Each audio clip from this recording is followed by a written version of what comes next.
Lah Pak MH ini sudah berani. Jika orang tidak berani mengkritik Pak Harto, Pak MH ini mengkritik nggak bisa-bisa. Bahkan malaikat pun dikritik oleh Pak MH ini. Jadi, lalu dua-duanya sudah kritis.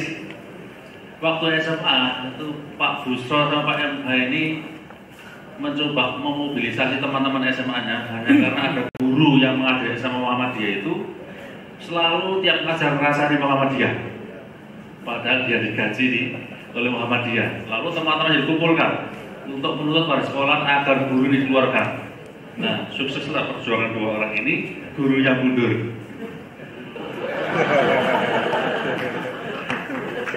Lalu ketidakteraturan berikutnya juga terjadi antara dua orang ini ketika pemilihan OSIS di SMA yang sama, calonnya ada. Inilah kemudian yang jadi Pak MH jadi ketua OSIS, tetapi 2 bulan mengundurkan diri karena setiap orang dikritik oleh Pak MH itu. Kepala sekolah dikritik, guru dikritik, 2 bulan kemudian mengundurkan diri karena merasa tidak cocok dia jadi ketua OSIS. Kemudian sama yang berikutnya adalah kedua orang sama-sama pintar memilih istri. Lalu kalau yang satu Pak Busro disebut pengacara jalanan, nah Pak MH ini setiap jalan punya acara. Jadi kemanapun dia berjalan pasti dia punya acara. Tetapi ada yang tidak teratur juga, tidak sama dua orang ini. Kalau Pak Busro itu berangkat dari disiplin hukum, katanya Pak MH dalam satu tulisan saya bacakan saja. Katanya Pak MH Busro itu begini, Busro itu manusia hukum, kaku dan kering, jiwanya hukum, akal otaknya hukum, hatinya hukum, kepala dan badannya hukum, tangan dan kakinya hukum. Tidak mungkin Busro itu mangkir dari prinsip hukum, karena kalau itu ia lakukan berarti ia mangkir dari dirinya sendiri. Nah, sementara Pak MH ini katanya dia itu kalau melihat hukum itu sangat benci, jadi benci sekali. Dia itu sulit memahami Indonesia, apalagi memahami hukum Indonesia. Katanya dia itu beliau ini baru bisa sedikit meraba siapa yang sebenarnya itu ketika beliau menggunakan ilmu bukan hukum tapi disebutnya ilmu junun, ilmu tentang sakit jiwa. Dalam bahasa gaulnya disebut ilmu kentir, majnun, sarap, manyun, mendo. Nah, Bapak Ibu sekalian, mari kita dengar saja kira-kira perbedaan dua orang ini yang kelihatannya malam ini yang akan dibicarakan yang tidak teratur itu. Sementara kesempatan pertama akan saya berikan kepada Pak Busro untuk memberikan beberapa pikiran-pikiran pokoknya Pak Busro. Jadi makalah Pak Busro ini sudah dibagi oleh panitia kepada peserta. Nah, nanti biar sesuai topiknya ada dialog kerakyatan ini bisa disampaikan prinsip-prinsipnya. Silakan Pak Busro. Kira-kira 20 menitan.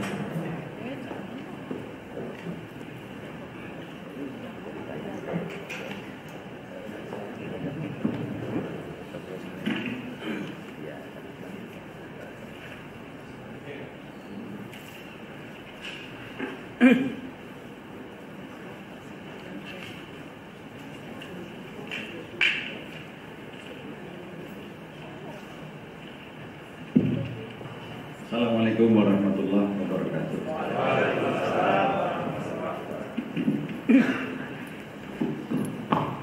Bismillahirrahmanirrahim.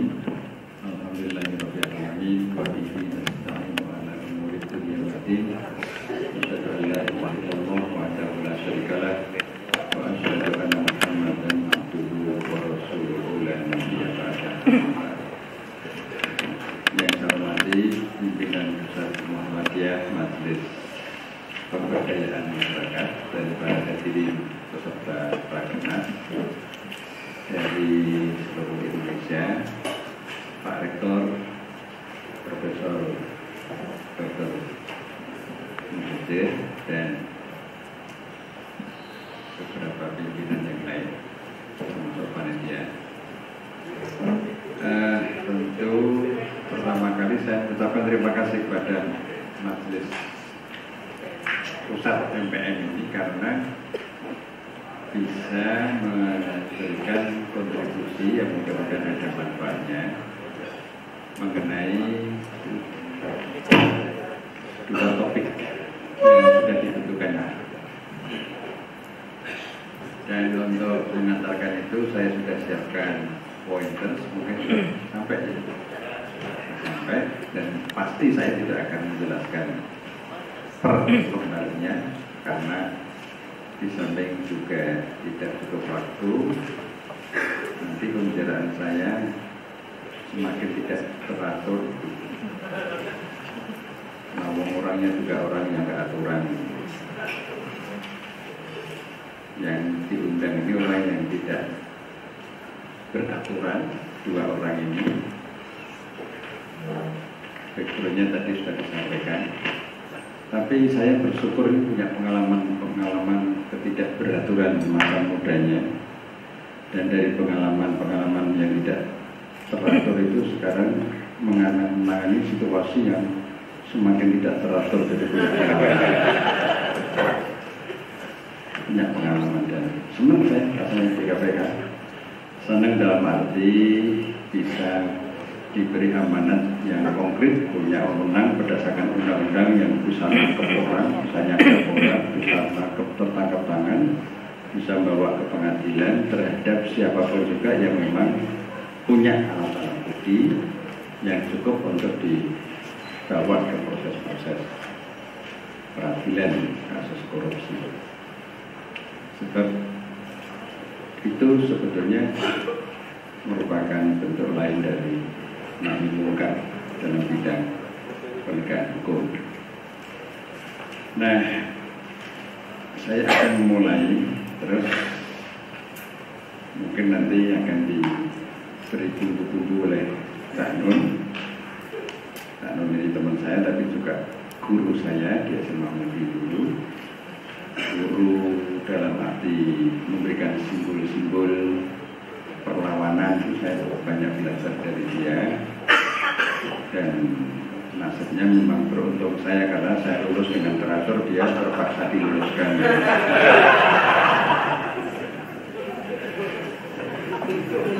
Namun demikian di sisi lain banyak sisi yang sangat positif dari Cak Nun dan saya merasa banyak kekurangan dari dia. Waktu di SMA sebetulnya saya sebagai laki-laki sadar itu juga senang kepada perempuan. Dan waktu itu ada anak keponak yang masih familinya Pak Kastolani yang dia memang agak ngesir dengan saya tapi lama-lama dia ikuti saya, akhirnya saya juga tertarik. Baru mau saya seriusi disantap oleh Cak Nun. Disantap kitabnya disaut gitu. Nah itu guru saya dalam hal ilmu persautan.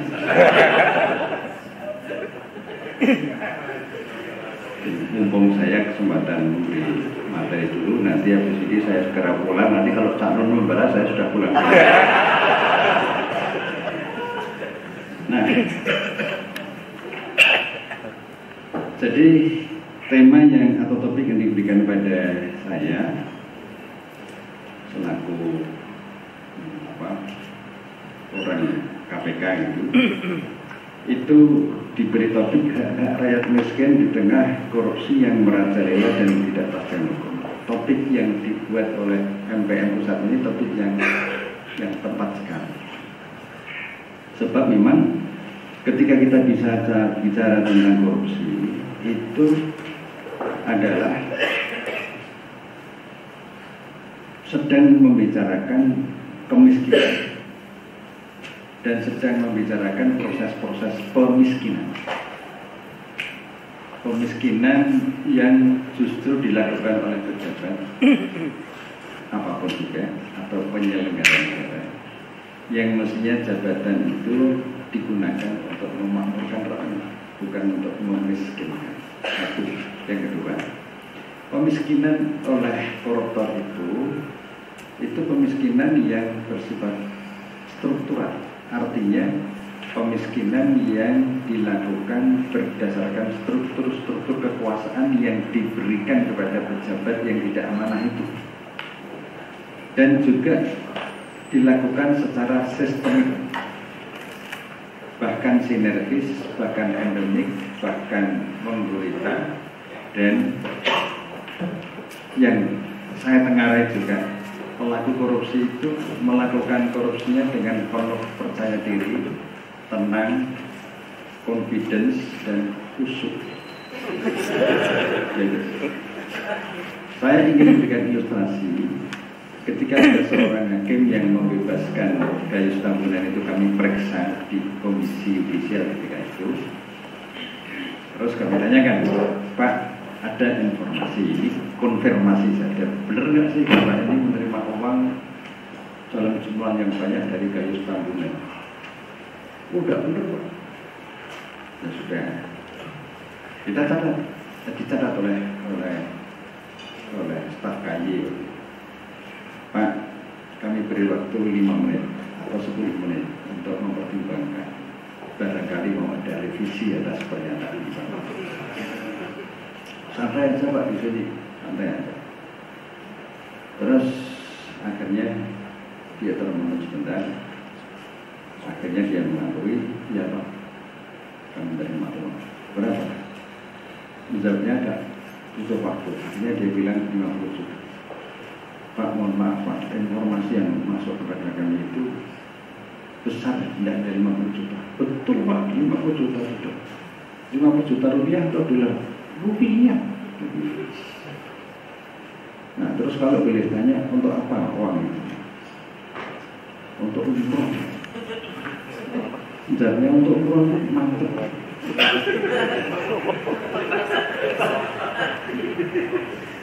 Jadi ini fenomena yang menarik. Seorang hakim muslim terus tenang saja. Jadi habis menerima 50 juta itu, terus umroh. Nah, kalau kita lihat fenomena sejumlah koruptor itu ketika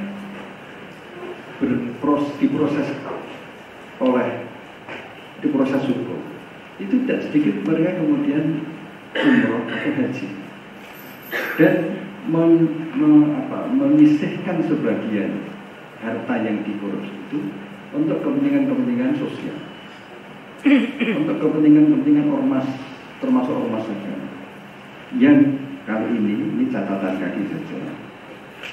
Kalau boleh saya mengusulkan, mulai sekarang pimpinan pusat Muhammadiyah termasuk majelis-majelisnya lebih bagus bersifat hati-hati, bersikap hati-hati, dan itu prinsip takwa. Kalau menerima sumbangan dari pejabat, termasuk saya pejabat, sebab tidak mungkin harta yang diberikan itu pejabatnya tidak tahu kalau itu sebetulnya sesuatu yang kemudian menimbulkan masalah hukum. Mengapa tidak tahu? Karena yang melakukan korupsi bawahannya. Atau kemudian hartanya dibagi-bagikan. Nah, kalau ini terjadi dan itu diproses, terutama kalau prosesnya itu di KPK. KPK standar pemeriksaannya dalam, luas, unlimited, dan kejar sampai manapun juga yang dapat aliran itu kita kejar. Nah, kalau misalnya dari pengajaran itu mana ormas ini, ormas itu, kan menjadi persoalan juga. Akhirnya tercemar juga ormas yang menerima duit dari sesuatu yang subhat atau yang tidak diketahui kalau itu subhat, tapi kemudian menimbulkan permasalahan. Jadi yang paling bagus itu ialah yadul ulya khairun yadus sufla. Dan itu watak Muhammadiyah, lebih bagus memberi daripada menerima, apalagi meminta, apalagi rampok. Dan watak orang Muhammadiyah begitu. Hampir semua orang Muhammadiyah itu memberikan pikirannya secara gratis, ada duit juga diwakafkan, sodakoh dan segala macam, ada harta yang lain diwakafkan seperti Haji Romani yang Nahdlatul Ulama di mana?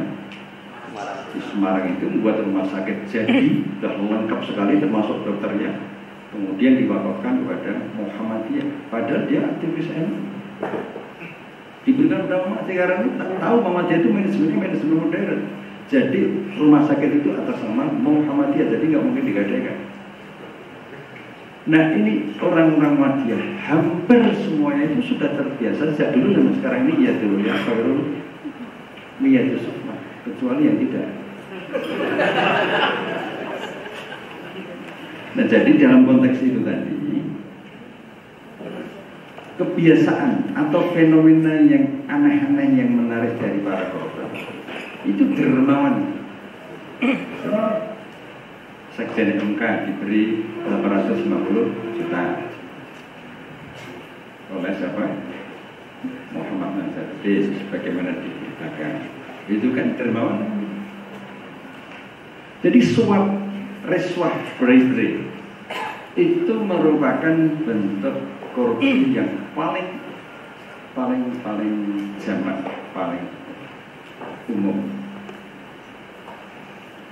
Nah, lalu karena yang melakukan adalah penguasa dan menyalahgunakan kekuasaannya, yang kekuasaan itu antara kekuasaan yang diberikan wewenang untuk mengelola APBN dan APBD kalau tidak ya. Sementara APBN kita sekarang ini sudah meningkat terus. Kalau tidak salah ingat sekarang ini 1,2 triliun. Berapa? APBN yang sekarang ini 1,2 triliun. 1,2 triliun 1000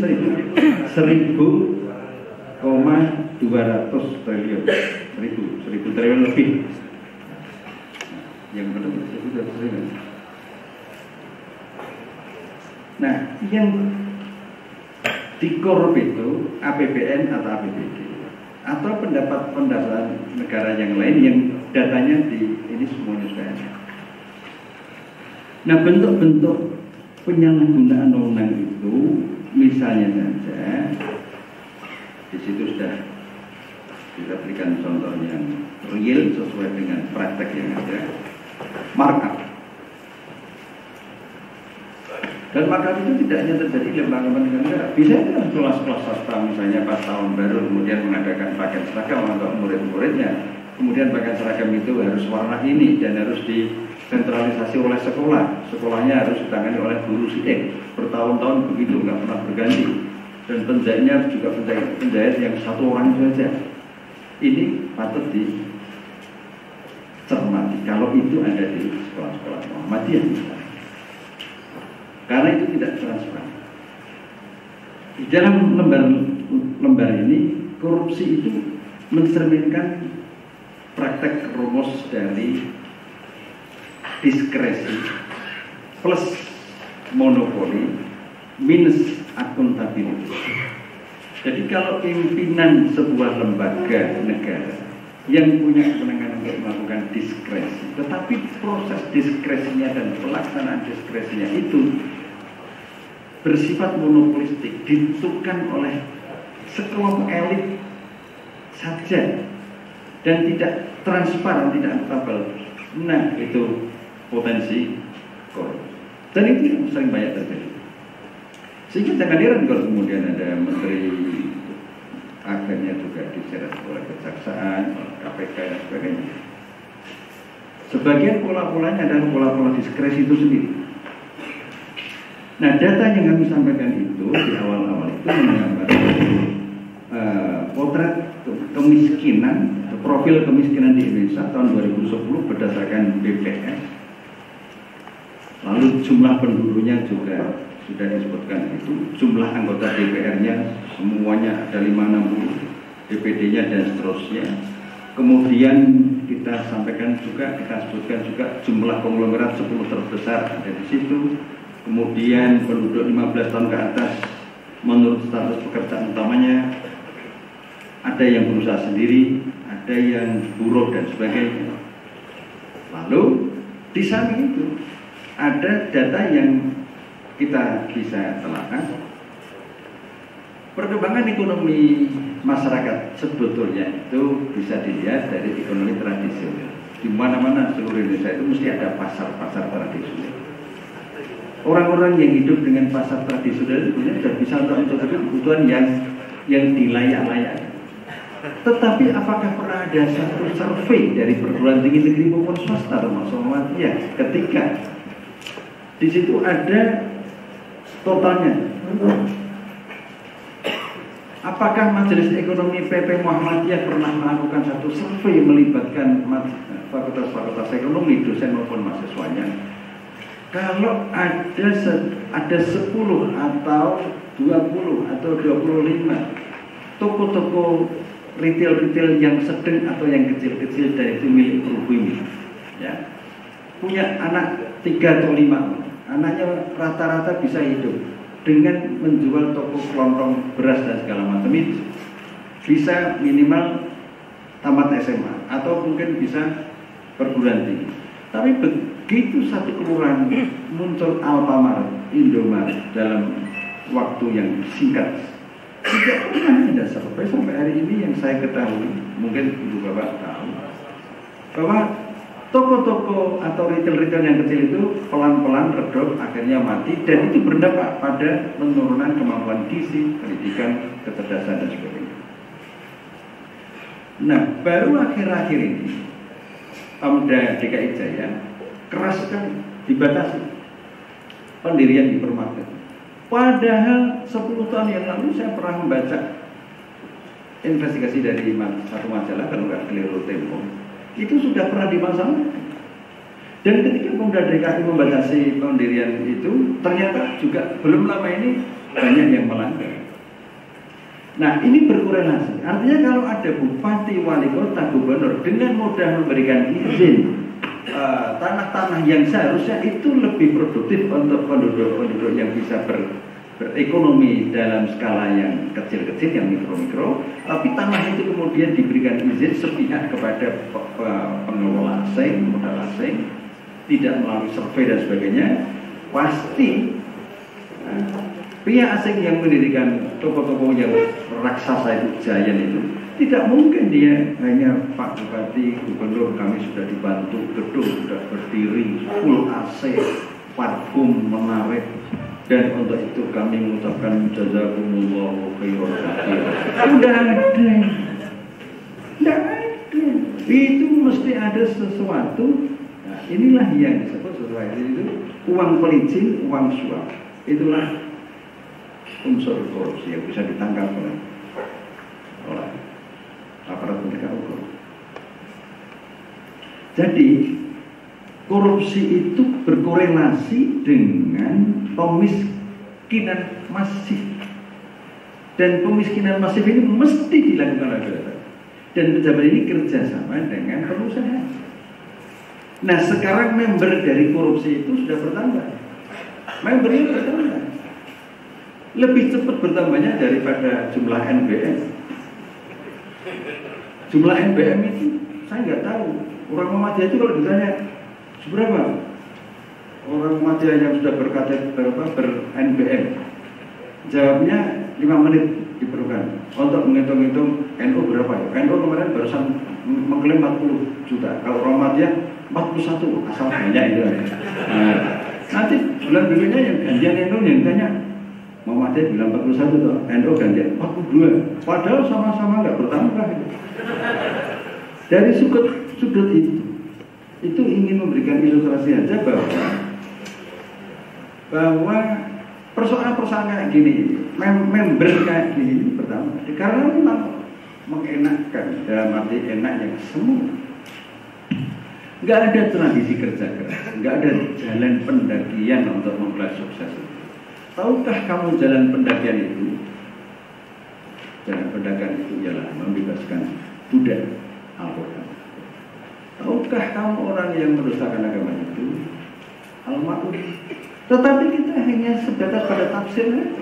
Ketika kita diberi ayat yang memberikan simbol bahwa kelompok yang lemah itu ialah anak-anak yatim dan orang-orang miskin, kita menafsirkan secara tekstual saja, skriptualis saja. Orang lemah itu ya benar-benar fisik, anak miskin, orang miskin, dan anak yatim ya. Lalu tidak diberi makan, tidak diberi minum gitu. Jadi kalau sudah memberikan makan dan minum selesai, tidak melanggar al-ma'un, selesai. Benar? Oh salah. Mengapa salah? Nah, saya ingin menyumbang pemikiran. Mungkin salah juga pemikiran saya. Nanti biar Anda Bapak Ibu kritik. Nah, kalau sekarang ada kebijakan-kebijakan nasional di bidang ekonomi secara langsung, yang kebijakan nasional itu misalnya privatisasi sejumlah BUMN. Misalnya Indosat. Indosat itu dulu nilai jualnya itu 12 triliun. Dijual ke Singapura cuma 5,7 triliun. Selisih 7 triliun. Siapa? Ini eranya Presiden Megawati. Menterinya Laksamana Soekarno. Sampai sekarang nggak ada proses. Lalu tanker. Nah, apakah seperti ini bukan penyebab munculnya kelompok-kelompok fakir miskin dan yatim piatu? Oh iya, itu secara simbolis aja. Jadi kalau misalnya di Indonesia itu nggak ada yatim piatu, lalu kita nggak sedekah, ya keliru. Jadi oleh karena itu konsep ontologi, satu kesadaran berpikir yang secara filosofik kita dituntut untuk menentukan objek-objek kajian dari penerapan tafsir yang luas mengenai Al-Ma'un dan surat yang lain. Itu lemah sekali. Ya lemah. Perguruan tinggi yang lain juga lemah. Muhammadiyah lemah juga. Padahal yang mengklaim Al-Ma'un itu Muhammadiyah. Memang bukan mengklaim, memang betul-betul ketika itu amat dalam cerdas sekali. Tapi ketika dibanding kita sudah punya sejumlah sarjana macam-macam ya, perpustakaan betul besar dan sebagainya. Tetapi kita sampai sekarang belum berhasil melakukan studi apakah yang menyebabkan kemiskinan masif. Menurut saya dan faktanya juga demikian. Setiap kebijakan negara atau pemerintah yang di bidang ekonomi nyatanya akan menimbulkan kemiskinan, atau kebijakan negara, undang-undang atau peraturan-peraturan yang lain atau kebijakan yang lain di bidang hukum, tapi arahnya itu akan menimbulkan kelonggaran-kelonggaran bisnis-bisnis gelap, maka ketika kita diam, nah kita itu mendosakan agama. Saya yakin. Siapa sekarang orang yang teriak-teriak mengenai undang-undang KPK mau dilemahkan, undang-undang tindak pidana korupsi yang sudah bagus itu tahu-tahu sama pemerintah lewat Pak Patri Sabar yang pemuda Muhammadiyah dan sekaligus saya ide, nah itu Ilhamkan. Dia sebagai menteri membentuk tim dan timnya kemudian membuat satu rancangan. Salah satu rancangan revisi undang-undang tipikor yang sudah bagus itu, tahu-tahu ada minimal 3 pasal. Pertama, kalau ada pejabat negara yang ditemukan dia menilap uang negara, APBN atau APBD jumlahnya 25 juta, maka tidak akan diproses sebagai kasus korupsi. Asal mengakui, menyesali dan minta maaf serta mengembalikan. Ini kan tidak ada main side pendidikan. Penyusun itu, padahal di situ ada seorang profesor doktor di bidang hukum. Nah kemudian hukuman mati ditiadakan, padahal korupsi itu mematikan secara masif, ditiadakan. Lalu apa lagi? KPK selama ini memiliki kewenangan tertutup, ditiadakan. Nah kami teriak-teriak, KPK teriak-teriak, manapun kita teriak sebisa-bisanya. Kemudian teriakan kami pada suatu saat, terus paginya kita dengar Patri Sabar ngomongkan kalau draft itu akan ditarik. Ya kita langsung buat statement apresiasi kepada Menteri Hukum dan HAM. Kita apresiasi, sudah menarik. Nah menariknya setelah ditarik kita pun juga mengikuti terus. Dan sampai sekarang belum ada itu kontribusi dari Muhammadiyah dan NU. Nah, belum ada. Dan kalau saya ke sana itu atas nama KPK, bukan atas nama ranting pendidikan, bukan. Tidak ada relevansinya, atas nama KPK. Mengapa kampusnya? Termasuk kampus Muhammadiyah. Ini persoalan tersendiri. Oleh karena itu majelis pemberdayaan masyarakat ini sebetulnya juga masyarakat itu artikan masyarakat Muhammadiyah itu sendiri.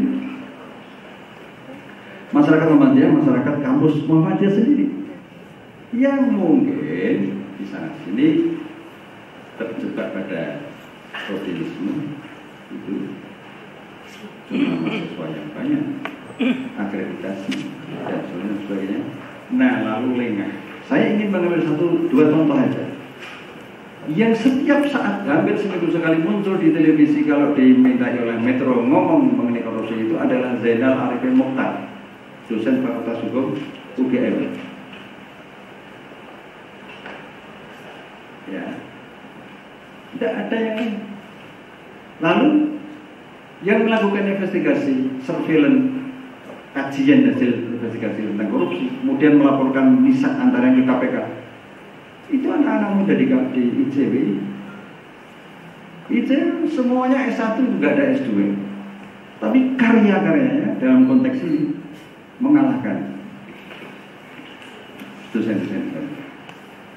Nah, UKAD UGM Zainal Arifin itu cuma 5 orang, tetapi mereka saya berapa kali ke kantornya itu, kajiannya itu terus buku update, kajian update.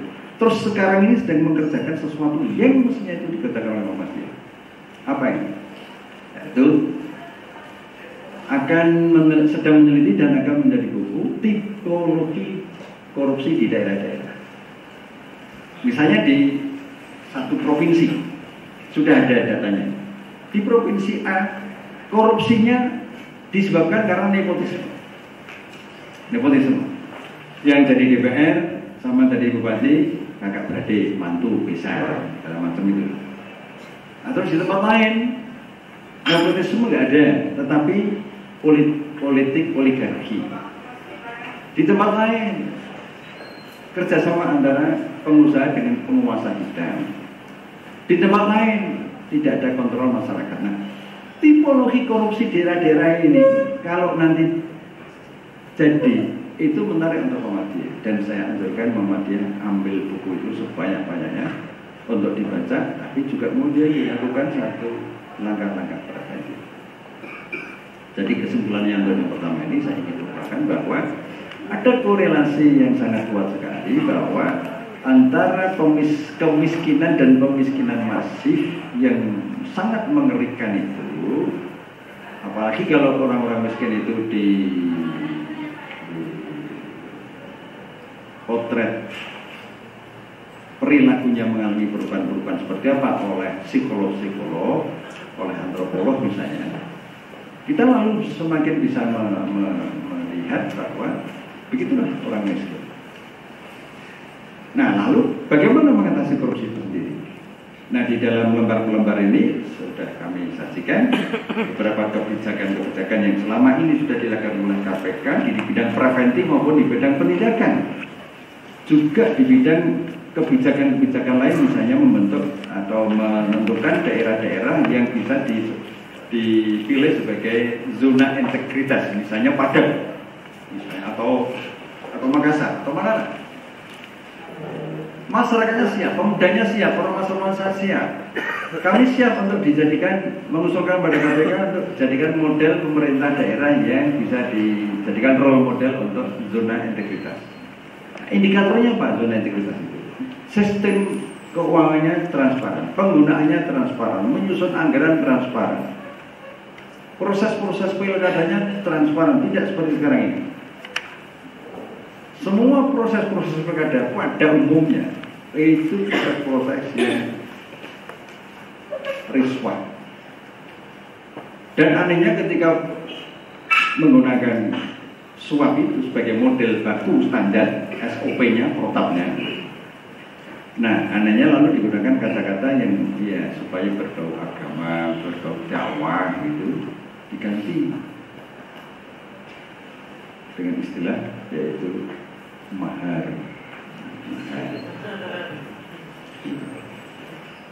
Mahar. Padahal dalam praktek kami juga banyak menemukan data. Nah, kalau maharnya nggak cukup ya nggak diangkat oleh partai yang menggunakan istilah mahar itu. Bagaimana kalau mau mengajukan calon sebagai bupati atau wali kota atau gubernur lewat partai atau sejumlah partai harus membayar 5 miliar, harus membayar 100 miliar, 50 miliar, enggak punya. Ya enggak diproses lewat parpol. Karena sekarang ini undang-undang kita menentukan bahwa pejabat-pejabat publik sampai sebagai presiden harus lewat parpol. Dan sekarang momentumnya sedang ada pikiran-pikiran yang menarik agar diusung kembali isu-isu mengenai presiden, calon presiden dari perorangan. Nah ini sebetulnya momentum bagus buat Muhammadiyah untuk disaut gitu. Untuk diambil. Sebab kalau calon presiden, bupati dan sebagainya itu lewat orang parpol, pada umumnya terkena SWU. SWU sumbangan wajib organisasi atau SWU atau mahar lele. Nah, dengan demikian sesungguhnya kita kembangkan lagi semua sistem politik yang ada sekarang, terutama peraturan perundang-undangannya itu potensial menghasilkan produk-produk politik, produk-produk demokrasi formal, tetapi secara substansial produknya adalah rezim yang korup. Angka di sini menunjukkan sudah ada 42 anggota DPR dan mantan anggota DPR yang berurusan dengan KPK. Yang terakhir kemarin 25 orang. Saya agak risih juga kemarin ketika mau menandatangani surat perintah penahanan itu saya sebut nama ini teman saya ada 2, tapi ya sudah harus saya ditandatangani. Bismillahirrahmanirrahim. Sedih rasanya. Namun kan nggak boleh memberantas korupsi itu berhenti pada sedih. Korupsinya juga nggak ada kamu sedih. Ya sudah tanda tangan itu. Jadi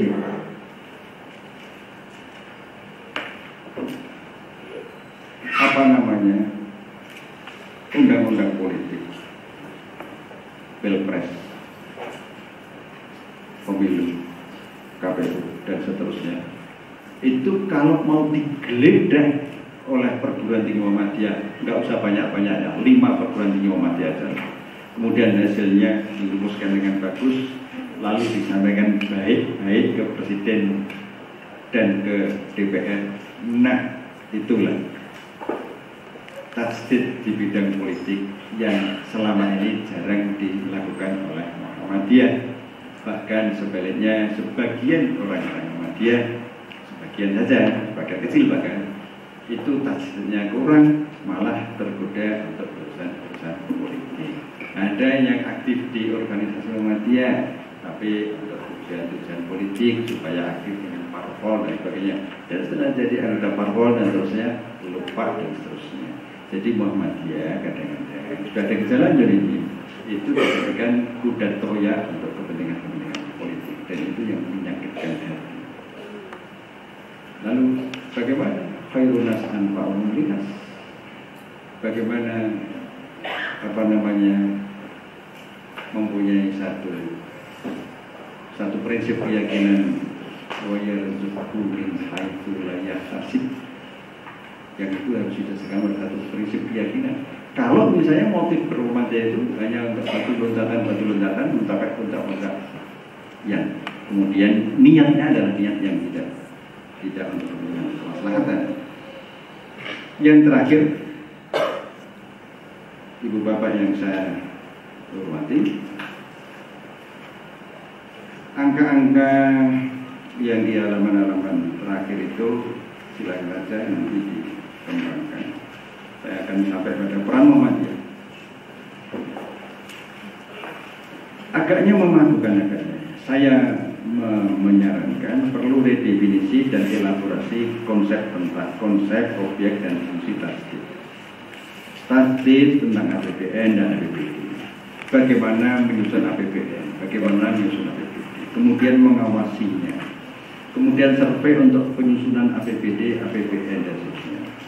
Kemudian melakukan investigasi tentang undang-undang kepolitikan, proses-proses politik dan sebagainya. Kemudian kajian tentang tata kelola BUMN. Ilustrasinya, KPK itu juga melakukan kajian sistem tata kelola keuangan dan manajemen di BUMN. Lalu kemarin hasil kajian itu ditemukan angka yang alhamdulillah bisa diselamatkan, itu 6,2 triliun. Di antaranya gratifikasi. Angka di situ menunjukkan gratifikasi itu laporan yang dari pejabat yang menerima duit itu cuma 12,2 miliar. Wah, ini angka yang minimalis banget. Jadi asumsinya sebetulnya banyak yang menyembunyikan gratifikasi. Mana ada pejabat tidak dapat gratifikasi? Ya ada, cuma sedikit. Nah itulah mentalitas senang kalau diberi sesuatu itu senang, dan tidak pernah lebih senang kalau memberi sesuatu. Nah itu gratifikasi. Kemudian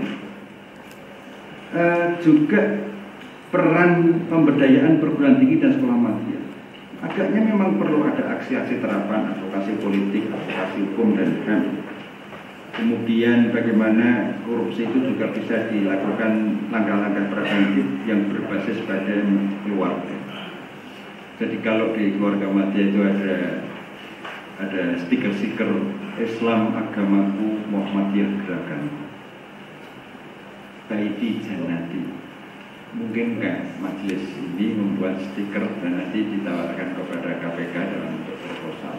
Stiker-stiker yang menarik, tempelkan di rumah-rumah, tolak harta haram masuk rumah tangga kami. Awasi pejabat yang hidupnya mengalami perilaku menyimpang. Jadi kalau punya tetangga pejabat baru 1 tahun, baru 2 tahun, kemudian pulang membawa mobil Alphard misalnya. Alphard, kalau mobil-mobil Fiat itu kan sudah untuk taksi. Kemudian ke rumah langsung dibuang kan begitu mendadak. Itu bagaimana kita memaknainya? Nah, pada lapis-lapis seperti ini, masyarakat itu belum mempunyai satu persepsi. Ini harus kita gerak. Kalau nggak gitu, masyarakat ditipu terus lewat 5 tahun sekali, dan nanti akan terjadi 2014 janji-janji yang kosong itu. Nah kemudian survei tentang penambahan jumlah orang miskin yang merupakan akibat dari kebijakan publik misalnya tentang Indomaret dan segala macam itu. Nah yang terakhir juga peningkatan sinergi aksi dengan pers, pusat-pusat riset dan lembaga negara. Ini berkali-kali saya menawarkan kalau ada pengajian Muhammadiyah di UMY dulu, saya 2 kali diundang dulu, pernah mendampingi Pak Antasari juga. Di situ kita ngomongkan bagaimana Muhammadiyah ini kalau mau giat betul soal pemberantasan korupsi, ya belajarlah dari IJW antara lain. Dan kami bisa memfasilitasi. Nggak perlu malu-malu, mereka punya tradisi yang itu. Oh, canggih Muhammadiyah. Dan kerja keras. Mana-mana pakai motor, nggak ada yang pakai mobil. Hujan pakai jas hujan. Kadang niup berhenti di trotoar. Kerjanya kerja keras dan hasilnya bisa dirasakan. Khairunas anfa'uhum linnas. Itu teman-teman itu. Nah dalam bentuk-bentuk yang lain Muhammadiyah pun sebenarnya juga gitu. Saya juga sangat cukup bangga dengan prestasi Muhammadiyah. Cuma di bidang satu ini kurang sekali.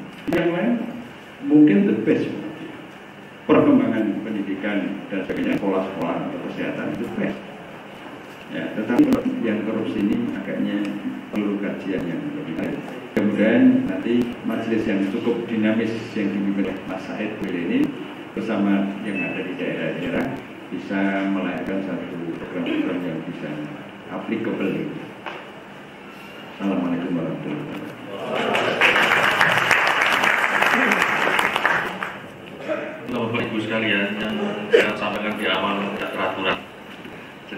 kegiatan yang tidak teratur. Kemudian agar lebih lengkap, kami persilakan untuk menambah ketidakteratur dengan Pak Subadi. Bismillahirrahmanirrahim. Assalamualaikum warahmatullahi wabarakatuh. Bismillahirrahmanirrahim. Assalamualaikum warahmatullahi wabarakatuh. Mumtazul yawma ayyuhal mujrimun. Allahumma ahadikum ya bani Adam alla ta'budu syaitan innahu lakum aduwwun wa an i'buduni hadza siratun mustaqim. Amma ba'du. Saya mohon izin mulai dengan ayat surat Yasin. Ayat ini menyebut satu jenis qaul dari berbagai macam Allah. Allah punya kalam-kalam atau qaul-qaul bermacam-macam. Ada qaul kalimah, ada qaulan syadida, ada qaulan karimah dan seterusnya yang kita himpun di dalam lembaga penelitian saya yang tidak berkurang. Nah, mudah-mudahan seluruh yang dibicarakan di dalam upaya MPM ini Allah diizinkan betul-betul akan menjadi keselamatan bagi seluruh bangsa Indonesia. Jadi saya awali dengan doa daripada saya memulai dengan balas busro. Karena saya tidak akan menggunakan waktu yang hanya 2 menit untuk membalas perilaku beliau. Karena saya tahu dia cukup menderita selama mudanya dulu. Dan saya tidak akan menambah penggunaan. Saya keluar perbedaan yang paling parah dari Busro itu dia cuma dapat suara 92, saya 139. Jadi itu ternyata partai independen menang sama partai IM, apalagi melawan PI pada waktu itu. Nah, jadi, tapi saya nggak tega, terus saya ingin pura-pura bertengkar sama Busro, saya ada alasan untuk turun, sehingga Busro otomatis menjadi ketua umum OSIS pada waktu itu. Jadi cara-cara yang saya pelajari bagaimana menjunjung teman sambil sambil ya itulah perlu ada rekayasa-rekayasa yang baik untuk kelihatan di alam semesta ini. Cuman saya rasa yang tadi bilang nyaut pada dia bukan saya itu ada seorang teman yang gagah yang kelak akan menjadi kepala stasiun Jogja yang bisa menaklukkan bonek ketika bonek ngamuk di Jogja mereka jinak karena Jogja punya metode. Nah jadi mungkin dia menganggap saya yang mereka, tapi sebenarnya yang merebut pacar dia itu saya tidak sebut nama dia, yang kepala stasiun itu. Saya nggak akan tega sama dia karena Busro ini saya kenal bapaknya, ibunya, adik. Saya senang sama adik dia. Tapi orang tega dengan masalah asli itu. Sampai sekarang saya masih ingat, saya ingin membayangkan adiknya Kroskan sudah umur 50-an. Saya masih membayangkan umurnya ya 16-17 tahun. Saya ingin wajah itu abadi dalam Kros saya. Tidak apa-apa ngomong. Yang tidak boleh itu kalau mempraktekkan secara fisik.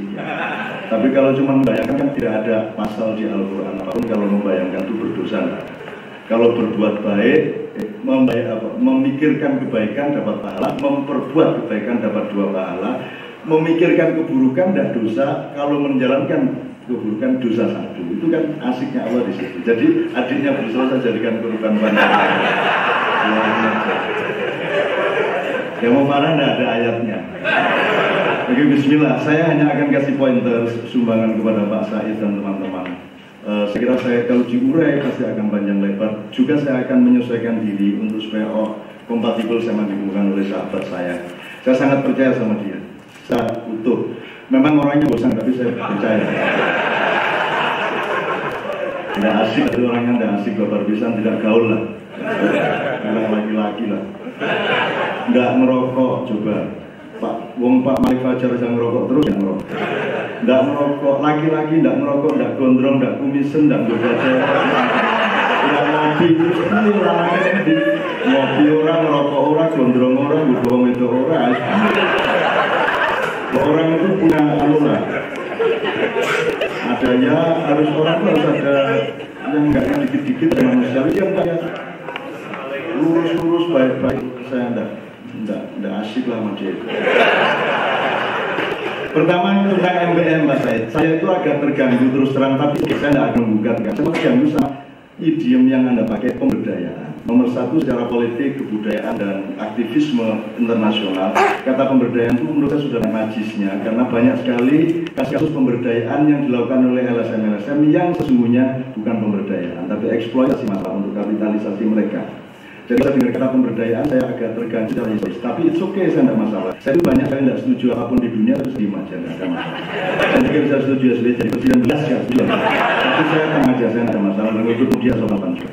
Saya punya ukuran-ukuran sendiri negara. Nah, kata pemberdayaan ini kan kalau Anda teliti secara epistemologi itu kan kesulitan, itu agak ruwet. Dari kata daya ditambah ber, itu saja sudah tidak solid, dia sudah sambungan, sudah catokannya. Ditambah ke dan an, itu juga akan jadi perkara. Pancasila ini menjadi tidak bertuhan karena Tuhan tidak pernah disebut dalam Pancasila. Yang disebut adalah ketuhanan. Kalau ketuhanan itu sifatnya Tuhan, bahwa Tuhan bukan Tuhan, bukan subjek. Maka Indonesia ini tidak pernah benar-benar bertuhan karena dia pakai itu look like ketuhan-tuhanan. Coba kalau percaya putih dikasih ke dan an jadi apa? Jadi jangan saya agak juga gitu, saya agak bingung sama bahasa Indonesia. Kalau setan itu setan beneran, tapi kalau kesetan pasti bukan setan. Jadi kalau ada pemain sebelah, setanan dia mainnya. Nah ini ada yang aneh dua, yang satu dulu. Kok kalau hebat mainnya kok diidentikan ke setan? Terus ke setan kok gak kemakatan apa ke apa gitu loh. Gitu. Jadi dan ini agak kurang. Jadi makanya pemberdayaan juga. Kalau saya memilih, kalau memang harus pakai pe atau ke kata kuat saja. Saya membayangkan pada suatu hari lembaga bahasa nasional memperbedakan antara penguatan dan kekuatan. It's different. Kalau pemberdayaan itu enggak berdaya, dibuat berdaya. Dan saya tak rela Indonesia dibuat berdaya. Saya tidak pernah melihat ada kita bumi yang kuat Indonesia yang pemerintahnya hancur lebur seperti tapi rakyatnya oke-oke saja. Yang pemerintahnya kerjanya cuma morotin, meras. Tidak ada penyuapan di Indonesia, yang ada pemerasan. Yang ada pemerasan, orang terpaksa nyuap karena sistemnya adalah sistem pemerasan, maka dia terpaksa nyuap. Maka hulu hilirnya itu bukan cuma itu pemerasan. Jadi rakyat Indonesia sangat kuat justru. Dia lemah sebagai warga negara, tapi sebagai rakyat negara kuat. Jadi tidak benar kalau kita akan berdaya. Nah, ini saya kalau tidak seperti saya tidak ada masalah. Wong Tuhan aja saya Tuhan juga gitu kok. Saya kan mengeluh, ya Allah, saya ini mencoba berbuat baik sampai 60 tahun, tidak ada yang mau bekerja sama saya seperti yang sendiri. Kalimat saya, kata-kata saya tidak ada yang percaya, tidak ada yang dengerin gitu. Saya bilang sama Allah, bisa Allah bilang, ojo menek kuele, aku ya ragu moke. Jangankan kamu, orang itu lebih banyak baca Quran daripada Quran. Kitab saya itu tidak banyak dibaca. Dulu Muhammadiyah tidak begitu bisa baca Quran kalau NU dan diejek oleh orang alam Muhammadiyah. Yang pertama Muhammadiyah ngejek NU alam, NU baca Quran itu nggak ngertinya. Terus sama NU harus tempat dalam Muhammadiyah sudah tidak ngerti artinya, tidak bisa baca lagi. Ejek memang ada Quran tidak menjadi topik apapun, dan tidak menjadi kitab utama dari Universitas Muhammadiyah pun, tidak menjadi kitab utama dari lembaga apapun gitu ya. Jadi kalau saya merasa menderita lucu juga, enggak, saya tidak penting kok. Saya memang tidak harus didengarkan oleh siapa-siapa, saya tidak harus menjadi apa-apa. Saya tidak pantas menjadi ketua KPK, terlalu kecil bagi saya. Cuman saya selalu kan gini, tadi kalimat yang terakhir, wa ni'buduni hadza siratal mustaqim, itu doa puncak yang diajarkan Allah itu bukan sukses. Bukan how to get the success, bukan how to get the goal of life, bukan, tapi ihdinas siratal mustaqim, fokus kepada perjuangan di jalan yang lurus. Jadi kita bukan dapat berapa, fokus kita adalah kita berjuang jalan yang benar atau tidak. Jadi kenikmatan kita harus kita cari pada jalan dan perjuangan itu, bukan pada hasilnya. Itu makanya doanya tidak, ya doanya siratal mustaqim. Menikmati perjuangan, menikmati jalan ini terus menerus, bukan goalnya. Nah, kapan sekarang kembali yang namanya goya menjadi wasilah, wasilah menjadi goya, goya itu goalnya, wasilah jalannya. Orang sekarang kan berpihak pada goya. Jadi akhirnya orang kalau saya tanya, kamu kerja 30 hari dapat gaji 1 juta, mau nggak saya peringan kamu kerjanya 20 hari gaji 1 juta? Oh ya. Terus yang berikutnya gini, kamu kerjanya 10 hari aja, tapi dapat gaji itu mau? Oh ya mau. Gini aja, minggu berikutnya katakan, kamu kerjanya sebulan sehari saja tapi dapat gaji itu 1 juta, mau? Mau. Ya kamu nggak usah kerja, turu keluar ujung di omah, tak kayak 1 juta bulan, enggak. Mau, karena orang inginnya hasil. Dan orang selalu berpedoman kepada hasil. Orang tidak bisa melihat perjuangan. Orang media ilmuwan tidak bisa melihat perjuangan orang, kalau melihat hasil. Dan parameter hasil pun sudah nggak ada kualitasnya lagi. Kita bisa memuja orang yang sekedar begini-begini, yang hanya diambil India, cahaya, ini dari bintang. Sementara tokoh-tokoh seperti Pak Rumani, pernah nggak Pak Rumani menjadi profil utama di media nasional? Kan nggak pernah. Rumani, tokoh besar yang macam-macam dulu, itu nggak pernah menjadi tokoh utama. Yang tokoh utama Indonesia Jaya. Ini dari tokoh ini. Gitu. Ini kalau saya teruskan lama-lama jadi ngerasain ini. Jadi saya penguatan. Kalau penguatan tidak kuat menjadi kuat. Kalau penguatan sudah kuat bangsa Indonesia, cuma lebih diperkuat lagi. Tapi ini harus atas izin lembaga bahasa nasional. Kalau mau aman pakai bahasa nasional, kan ada majelis tanwir, ada majelis tarjih, kan min dari kata itu. Kalau penguatan atau di sini sumber daya menurut saya takziz atau takwiyah atau itu vitalisasi. Kalau takziz dari kuat dibikin perkasa. Kalau takwiyah dari kuat dibikin lebih kuat, kira-kira itu. Ya tapi sudah terlanjur pakai budaya karena memang aspeknya LSM. Dan LSM tidak ada satupun LSM yang baik. Tidak satupun LSM baik karena mereka semua diberdayakan oleh lembaga. Mereka tidak pernah berdaya. Bagaimana orang tidak pernah berdaya mau berdayakan orang lain? Aku aja. Hanya yang menunggu pada apa? Gitu loh. Oke, kedua, mohon saya silakan yang melanggar. Saya makanya mundur saja. Yang kedua, moderator mengatakan saya benci hukum secara sangat parsial. Saya bingung nanti ada benci saya jadinya. Saya tidak benci hukum, ini terlalunya gitu loh. Kalau dalam Islam saya itu ada fikih, ada akhlak, di atasnya lagi ada takwa. Kalau fikih ini ranahnya ranah norma atau hukum normal itu norma. Kalau akhlak, moral itu nilai. Kalau takwa itu namanya gitu. Nah, kalau bisa Anda jangan menjadi sekedar manusia hukum, tapi Anda menjadi manusia akhlak, cukup jadi manusia takwa gitu. Nah, Indonesia kan bilang negara hukum. Menurut saya salah secara intelektual. Meskipun tidak salah secara ideologi gitu ya. Kalau Anda negara hukum, kalau pas nggak ada aparat hukum, Anda melanggar. Kalau normal begitu. Kayak orang Madura di perempatan jalan, enak aja, merah terus diterusin, baru polisinya keluar dari persembunyiannya atau gitu. Kamu nggak tahu kalau Anda tahu, Pak, saya juga tahu kalau Pak polisi di sini. Nah itu normal. Kalau norma pedoman kita, norma itu yang lemah, hukum itu sangat rendah. Maksud saya Pak Moderator, hukum itu rendah karena hukum tidak bisa punya mata untuk melihat apa sebabnya seseorang mencuri. Kalau akhlak melihat kenapa dia mencuri. Misalnya anak kita mau lahir, dia nggak punya duit, udah bingung, nggak bisa bayar rumah sakit, terus sudah dia ketemunya jambret. Dalam hukum jambret jambret dihukum. Tapi kalau dalam akhlak dilihat kenapa dia jambret. Begitu dia mengerti latar belakangnya, ada kearifan, ada kebijaksanaan. Jadi kalau kita hanya manusia hukum, itu saya belum benci, saya itu tidak mukul diri saya, tidak karena hukum, tapi karena rani dan hak saya. Saya itu mati sama Allah tidak karena Allah suruh, tapi karena saya mencinta dan berterima kasih sama Dia. Meskipun Allah tidak suruh saya sholat, saya akan sholat. Cuman bedanya, sholatnya ngarang diri, kalau sekarang suruh Allah begitu sholat. Yang gitu. Jadi kalau kita manusia hukum itu masih paling rendah masa gitu. Apalagi kalau baca pasal hukum itu tersinggung saya. Barang siapa lu curiga. Saya anggur baca hukum itu tersinggung. Itu karang terus kurang nyolong. Jadi itu yang saya maksud Pak. Jadi bulannya saya, dia berapa lagunya saya dari itu. Oke, kemudian pos berikutnya. Intinya kalau topik kita malam hari ini menurut saya dulu. Emangnya kalau uang duit tidak dikorupsi oleh para pejabat, lantas ada itu? Emang kalau ada dikorupsi terus rakyat beruntung gitu? Lah enggak. Tetap juga nggak ada apa-apa. Jadi kadang-kadang mending dikorupsi nanti aku minta sama yang korup. Tanpa prosedur. Jadi masalahnya tidak pada korupsi, masalahnya ada sistem pembangunan yang diterapkan oleh negara ini belum berpihak pada rakyat. Uang dimanapun tetap rakyat akan dapat. Menurut saya.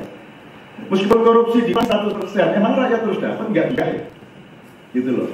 Enggak juga. Jadi menurut saya yang harus dandani memang keseluruhan. Kalau besar, ini kita bikin negara itu gimana tuh Cina? Kok menurut nggak ada doi opo, jadi opo Kamu kok prematur sih? Semua copy paste. Negara itu sebagai sebuah fenomena itu kan copy paste. Kita nggak pelajari itu. Ada tanah perdikan, ada macam-macam besar negara. Kenapa sih harus negara? Dan negara-negara total liberal, republik lagi. Sementara Malaysia masih kerajaan, sementara Inggris masih kerajaan. Enggak, kita meloncat, copy paste, pokoknya Belanda sendiri kerajaan, kita negara. Dan kita nggak ngerti negara itu apa. Terus kita copy paste. Sekarang kita belum pernah merasakan negara Indonesia. Kita tidak pernah punya pemerintah dan presiden yang kita puji. Presiden pertama jatuh, kita kutuk. Presiden kedua jatuh, kita kutuk. Kan gitu. Jadi sekarang kalau ditanya presiden yang terbaik yang mana? Jawabnya jelas. Kita sekarang oke sama Bung Karno apa tidak? Musimnya sedang oke sama Pak Harto. Tapi kalau ditanya oke sama Soekarno enggak? Bingung juga. Dulu kita untuk Soekarno juga mati-matian kok. Jadi yang mana ini Indonesia pernah ada itu di presiden yang mana? Guru Tawono ke Indonesia ini asli ini. Wong semua pemimpinnya, semua kepalanya itu kita tuh. Gitu loh. Apalagi Gus Dur. Gus Dur ini paling Tuhan tidak paham kayaknya sama Gus Dur. Nah teman-teman sekalian, kalau kita ngomong hanya soal korupsi itu saya cuma output salah satu output yang bersifat material yang dimaksud oleh Pak Busro tadi. Tapi ada korupsi yang menjadi input, yang menjadi asal usul. Sejak cara berpikir kita sudah korup, ideologi kita korup, amandemen hukum korup, kan begitu. Hukum itu dirubah hanya untuk kepentingan orang yang sedang berkuasa untuk melakukan hukum. Jadi semua sebenarnya korupsi, ganti korupsi. Bunga ganti kata apa kan gitu. Tentang syariat, misalnya ada bank mandiri syariat, ada bank mandiri non syariat. Saya tanya, kamu itu syariat apa tidak? Ya ada syariat, loh kamu itu syariat apa tidak? Loh ya ini bank mandiri umum, yang bank mandiri syariat. Loh enggak, saya tanya kamu itu yang mana? Yang tidak apa yang syariat? Loh kamu siapa perempuan? Kamu ini kambing atau ayam? Ternyata ini bukan soal ideologi dan prinsip nilai syariat. Ini kapitalisasi karena ada segmen yang cocok didekati dengan kata takaful, maka pakai bank syariat. Ini soal kapitalisme bukan soal prinsip. Nah, hanya prinsip bank mandiri menjadi bank syariat, tidak lagi menjadi bank sekuler. Kan begitu ya? Pas aku loh, tapi ya enggak. Bagaimana jadi bingung sama dengan polisi itu bingung. Polisi larang tawet toh. Sipil militer, kalau militer kok tidak di TNI, kalau sipil nggak di Depdagri, nggak jelas. Indonesia memang sebagai negara belum jelas aja dan masih tidak jelas. Gitu loh, sampai PSI aja itu begini yang gitu. Dan menurut saya Muhammadiyah bukan hanya kalau miskin, Muhammadiyah bisa punya laboratorium majelis-majelisnya untuk memikirkan sampai revisi ke negara, revisi konstitusi dasar sampai ke situ dong. Muhammadiyah ya. NU kan itu kan bukan organisasi massa. NU itu menang betul ulama, kumpulan para ulama. Perkara sing ngene lagi salah sing ngene. Kalau ya ini Anda ketahui ya, Nahdlatul Ulama bukan organisasi massa, dia organisasi massa. NU itu Nahdlatul Ulama, walaupun Nahdlatul Ulama. Cuma sejak Gus Dur mau jadi ketua NU, itu Pak Gus Dur. Terus dibikin ada majelis tanfidiyah. Sebenarnya tidak ada tidak ada yang jangan tuku rokok para ulama-ulama. Aslinya ya Suryatong, cuma majelis ulama kok. Cuma karena Gus Dur pinter dia rubah seolah-olah yang lebih benar tanfidiyah. Coba Anda pelajari berapa tanfidiyah lagi. Sejak Gus Dur tanfidiyah jadi penting. Tapi setelah Gus Dur selesai tidak punya hak lagi jadi ketua NU, dia bikin Surya yang lebih penting supaya dia jadi ketua Surya. Gus Dur. Gitu loh. Nah ini uang yang bisa sama-sama Anda, tapi yang ingin saya kemukakan pada Muhammadiyah adalah kenapa revolusi Al-Ma'un ini tidak hanya segmentatif dan parsial untuk ngomong mengenai masyarakat miskin, tapi the whole thing of state and nation ini miskin sekarang. Muhammadiyah harus memperkaya kembali, harus melakukan ya Muhammadiyah ala Indonesia. Kalau perlu ganti nama Indonesia. Siap nama. Indonesia, kata Indo itu artinya Anda cari seluruh kamus, kata orang campuran. Blasteran. Nesia, Anda cari seluruh kamus itu hanya dijumpai satu kata, amnesia. Jadi Indonesia adalah orang campuran yang pelupa. Nah, jadi habis waktu saya lagi jadi Pak Said, saya intinya oke, pasti kita akan melakukan empowerment ya. Dan concern MBM saya kira bukan pada poverty tapi pada impoverishment yang begitu. Pada impoverishment, jadi kemiskinan dan kemiskinan. Kalau miskin boleh, saya milih miskin. Rasulullah milih miskin, dia sangat kaya ya, dia direktur utama Khadijah Corporation. duit sangat banyak, dia berani melawar janda yang sangat kaya raya, kantornya di Syria masih ada sampai sekarang. Dia eksportir importir Nabi Muhammad SAW. Seluruh penghasilannya dikasih ke UKM Kota Madinah. Gitu. Dan dia sendiri milih hidup sangat miskin di pinggiran Masjid Madinah. Luas rumahnya itu panjangnya 480 cm, lebar 4,62 cm. Rumahnya Rasulullah lebih luas daripada kamar mandinya saat itu dulu. Ya, kalau miskin boleh kok, nggak harus saya. Boleh miskin itu boleh, Rasulullah juga miskin. Yang nggak boleh fakir. Muhammad terus kasih fatwa, kok disediakan bikin kafir miskin itu. Akhir daripada saya beri kepanjangan dengan contoh. Maunya saya nggak kasih contoh, tapi nggak bisa lari. Jadi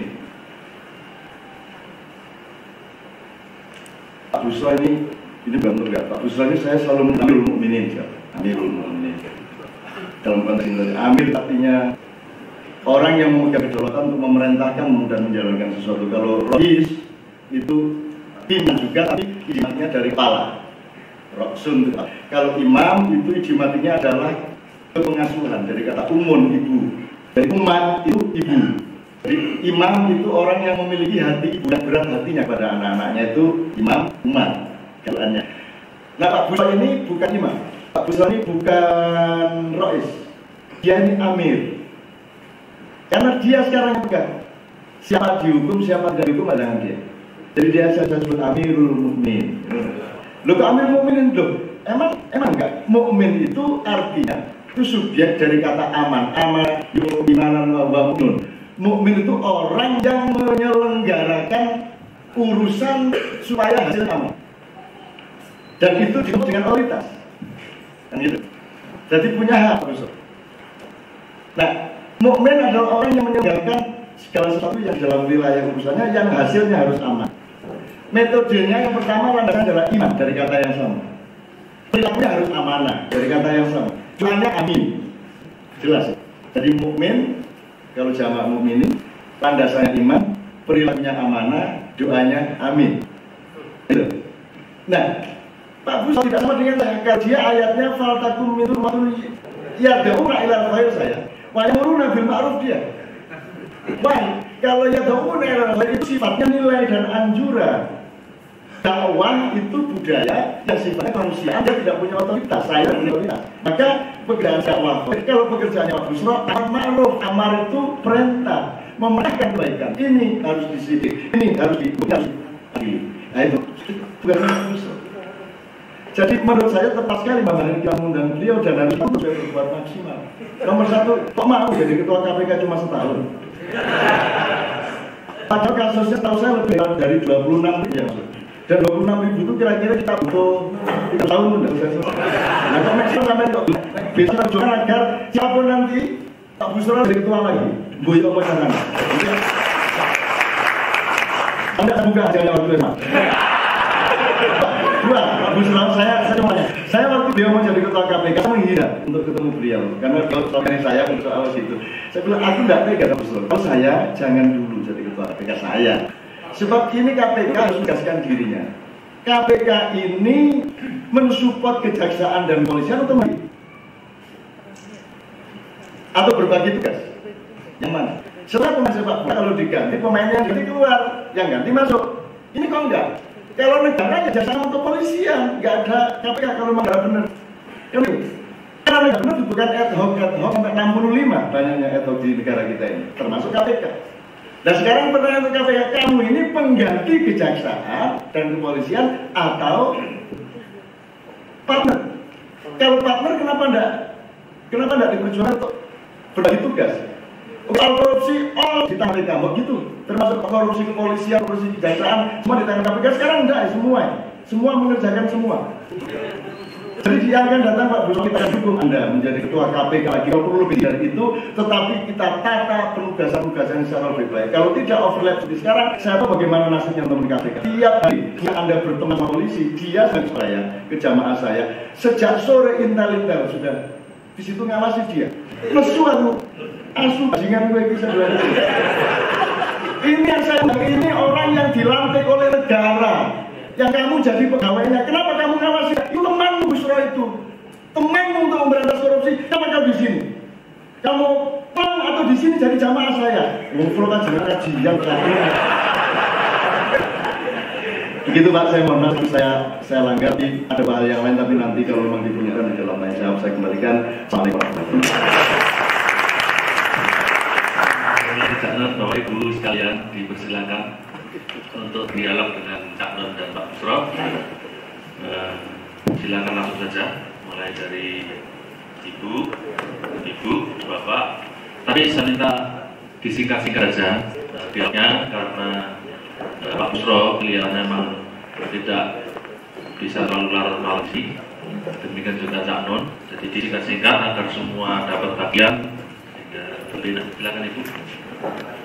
Bismillahirrahmanirrahim. Assalamualaikum warahmatullahi wabarakatuh. Monggo lagi dijawab Cak Nun.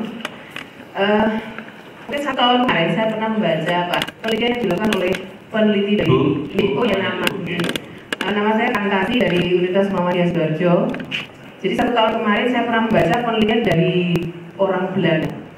Intinya dia sangat mengatur watak bangsa Indonesia. Cara memerintahnya itu hanya 2 macam. Kalau dia pejabat, dia memang disuap baru jalan. Kalau dia jantan, dia memang diinjek baru jalan.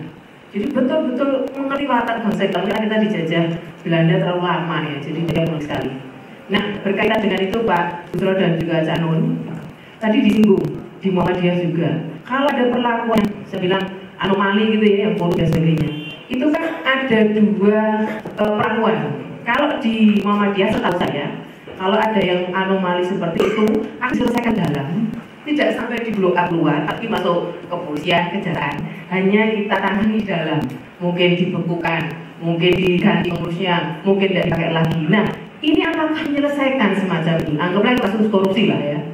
Kemudian kalau di luar, oke, KPK menuntut harus masuk. Jadi maksudnya bisa masuk, polisi juga ikut mengurusnya. Tapi kalau ujung-ujungnya si orang ini kan tidak dipastikan di penjara itu mungkin hanya berapa bulan atau berapa hari sudah bisa keluar.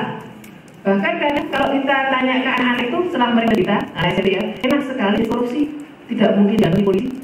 Bahkan kalau itu masuk, kita sudah beranggapan para jaksa polisi makan bisa berbagi.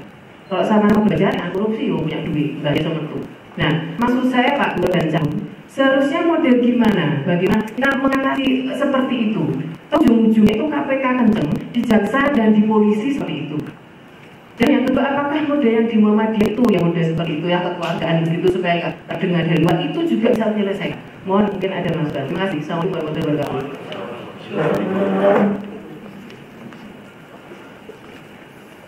Assalamualaikum warahmatullahi wabarakatuh. Nama saya Dewi Nurul, sekali dari Universitas Muhammadiyah Jakarta, sekaligus mewakili MTD. Ada pertanyaan yang pertama saya ajukan kepada Pak Pak, kemudian nanti kepada Cak Nun. Dari paparan Pak Busro tadi, saya ambil dari peran Muhammadiyah yang ditawarkan dalam slide 3-4 slide terakhir, perumusan konsep pada barokah berbasis restu. Saya setuju, karena memang perubahan terkait dengan perbaikan ke depan itu diawali dari masyarakat dan keluarga. Pengalaman toleransi korupsi dan lain itu di dalam keluarga. Menarik di yang keempat, ada data yang ditawarkan terkait dengan survei penambahan jumlah orang miskin. Kalau itu dilakukan, saat ini sudah ada, lalu siapa nih akan bergerak untuk membenahi atau kalau kalian menjadi responden itu siapa? Artinya tidak cukup berhenti hanya melakukan survei penambah orang miskin ini gitu. Dan memang kemudian pada tawaran yang kelima adalah pendekatan sinergi aksi yang merupakan program yang sedang akan dilakukan oleh di sini gitu. Nah, pada Busro, kalau seandainya sudah ada data nanti yang dioleh oleh ini dengan berbagai modelnya, apa nih yang bisa diberikan pada sebagai orang miskin yang masih memerlukan jawaban pendidikan dan lain-lain. Kemudian pada Pak Cak Nun ya, kaitannya 2 Pak. Tadi saya masih mengikuti dengan apa yang disampaikan Pak Sidik di awal terkait dengan kurang sukaan kata hukum tadi yang dijelaskan, walaupun sudah coba dipaparkan di klarifikasi. Jadi memang goal akhirnya memang iya, kita semua akhirnya akan menuju pada akhirat yang urofinya, semua orang punya hak yang baik, sehingga memang tidak perlu hukum Pak kalau itu. Tapi faktanya sekarang banyak kita nggak tahu satu sama lain saja. Siapa benar, siapa yang tidak benar, siapa yang akan menjalankan juga anak diri saja nggak bisa kita lihat, keluarga juga begitu. Berarti apa nih solusi dari ketika yang senyanya tadi tidak perlu hukum, padahal faktanya di dunia ini masih perlu Pak. Saya tetap harus jelas hak dan kewajiban. Seperti apa yang disampaikan tadi, ketika lembaga pemerintah di Indonesia tugas KPK, polisi dan jaksa juga tidak jelas, ini yang perlu kita lakukan sekarang gitu. Justru peran kita di MPR salah satunya juga nanti bersama dengan majelis-majelis yang lain, seperti yang Cak sampaikan, Muhammadiyah tidak mengkritis sampai ke akar, ke dasar untuk memperbaiki Indonesia. Revolusi Indonesia katanya yang ditumbuhkan dari siapa pemimpin nanti yang akan meneruskan, salah satunya kan dari Pak Busro. Artinya untuk berjuang sampai pembenahan, tapi memang itu perjuangan panjang. Demikian Pak Busro, tidak mohon perbaikan-perbaikan ini juga akan membuat kita pulang dari sini tentunya ada rencana aksi yang harus kita mulai. Nanti jangan seperti yang disampaikan Pak tadi, kita coba, kita lakukan, salah kita perbaiki, terus kita perbaiki. Bahkan kalau misalnya kita mengatakan benar, orang lain belum menganggap benar, ya kita lakukan terus supaya apa yang seharusnya dijalankan sebagai umat itu bisa terjadi. Terima kasih. Assalamualaikum warahmatullahi wabarakatuh. Terima kasih. Nama saya Sodi, Wakil Pemuda Muhammadiyah Jawa Timur. Mungkin saya dimulai berguru atau enggak karena Pak Nur itu ada gurunya. Tadi tentang apa yang dikatakan pemberdayaan dan apa tadi itu, yang saya sepakat dengan Pak Nur itu bahwa berdaya. Tapi masalahnya itu adalah kita tidak berdayai. Masalahnya adalah kita diberdayai baik dari global maupun orang kita sendiri. Karena saya juga bingung nanti mau membuat program semacam apa, termasuk kalau di Pemuda Muhammadiyah Jawa Timur sudah beberapa program Pak, yang cuma mau menafsirkan seperti kita berangkatnya di lembaga perdagangan ini. Program pemberdayaan yang ada di Indonesia baik pemerintah maupun organisasi Orto maupun organisasi Muhammadiyah dan lain-lain itu sifatnya terkesan seperti dari sosial, cuma ada belum substansi istilahnya. Saya sepakat dengan itu bahwa substansi artinya kalau tadi yang memberdayai orang-orang kapitalis ya itu berarti kan ideologi dengan ideologi.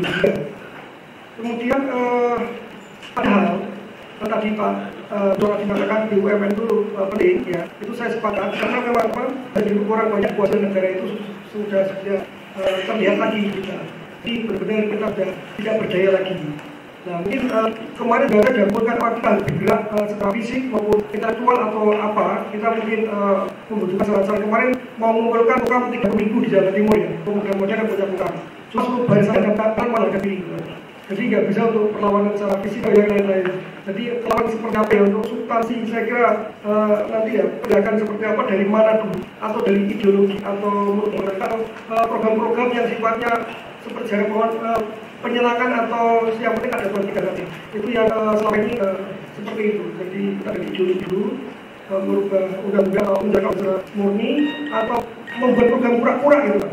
Itu saya yakin masyarakat di seluruh Indonesia baik pemerintah maupun organisasi yang lain ya, itu programnya pura-pura. Tapi bisa bukan nanti akan tertindas atau tidak bisa berjalan lancar karena arus global atau arus kapital atau orang-orang yang berdaya semakin kuat dan tidak ada. Maka itu mungkin aja Pak. Terima kasih. Pak Ibu yang lain, Pak Du di tengah, silakan Pak. Ya. Agak disingkat ya. Assalamualaikum warahmatullahi wabarakatuh. Saya sampaikan dulu singkat saja untuk Pak Bosor dengan Cak Nur. Dari prediksi Bapak, apakah mungkin korupsi di Indonesia ini akan berakhir? Dan kalau itu berakhir atau turun, dia apa yang harus dilakukan? Karena saat ini kader terbaik dari syarikatan menjadi ketua KPK. Kedua, Pak Bosor, dulu pada minggu kemarin 30 orang anggota DPR Kabupaten Sumbar seluruhnya dipanggil oleh KPK. Nah, pertanyaannya, kok cuma seperti kata Nur, kayaknya pernah ke polisi dulu atau ke jaksa dulu. Tapi 30 anggota yang kabupaten itu 2 ahad dipanggil oleh KPK. Nah ini mungkin seluruh akan dipanggil juga. Satu kabupaten seluruh daerahnya diangkut semua.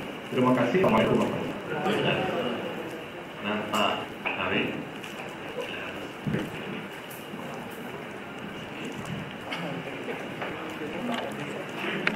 Assalamualaikum warahmatullahi wabarakatuh. Saya tertarik pada paparan Nun. Kalau dari yang salahnya yang mana? Ya Nun, yang salah itu karena sistemnya. Ya Nun, Bapak sudah Pak namanya dulu Pak. Nama?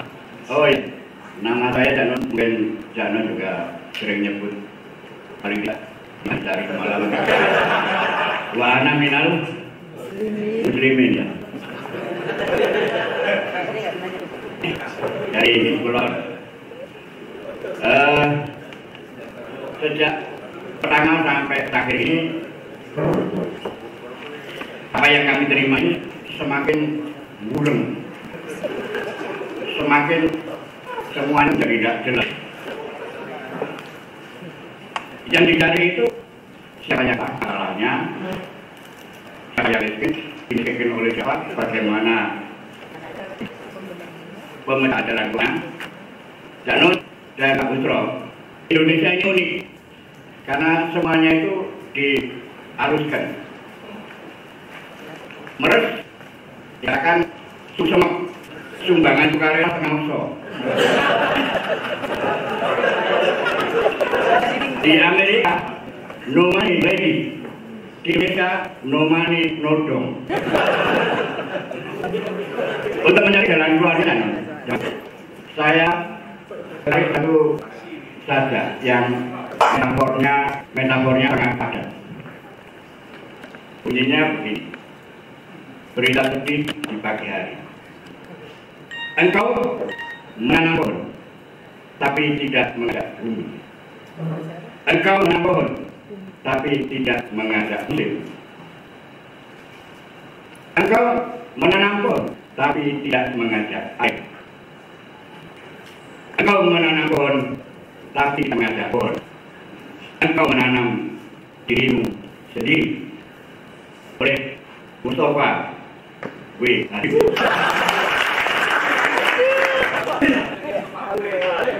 Saya sebagai dan Janun saja ini tak dengan kita bicarakan ini. Tolong didengar.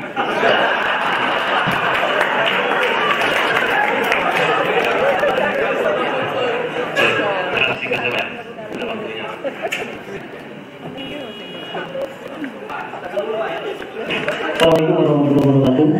Nama saya Nugroho Santo dari DKP Muhammadiyah. Janun, saya tanya singkat, prospek kebudayaan di Muhammadiyah itu bagaimana, Janun? Masa depan kebudayaan di Muhammadiyah itu seperti apa? Tapi kebudayaan di Muhammadiyah itu seperti apa? Misalnya seorang budayawan.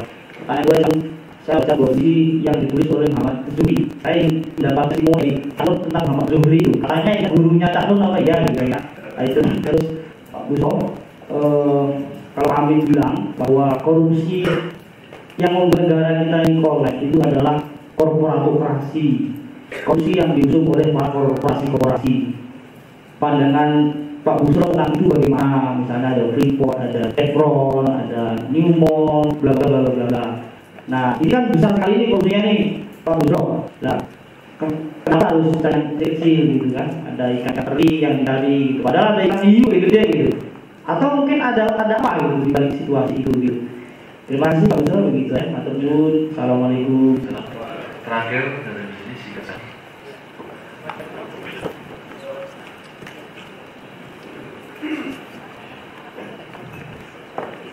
Assalamualaikum warahmatullahi wabarakatuh. Perkenalkan saya, nama saya Haijo dari Kesan dari kemudian Palangkaraya Agama. Ada satu hal yang sangat erat hubungannya dengan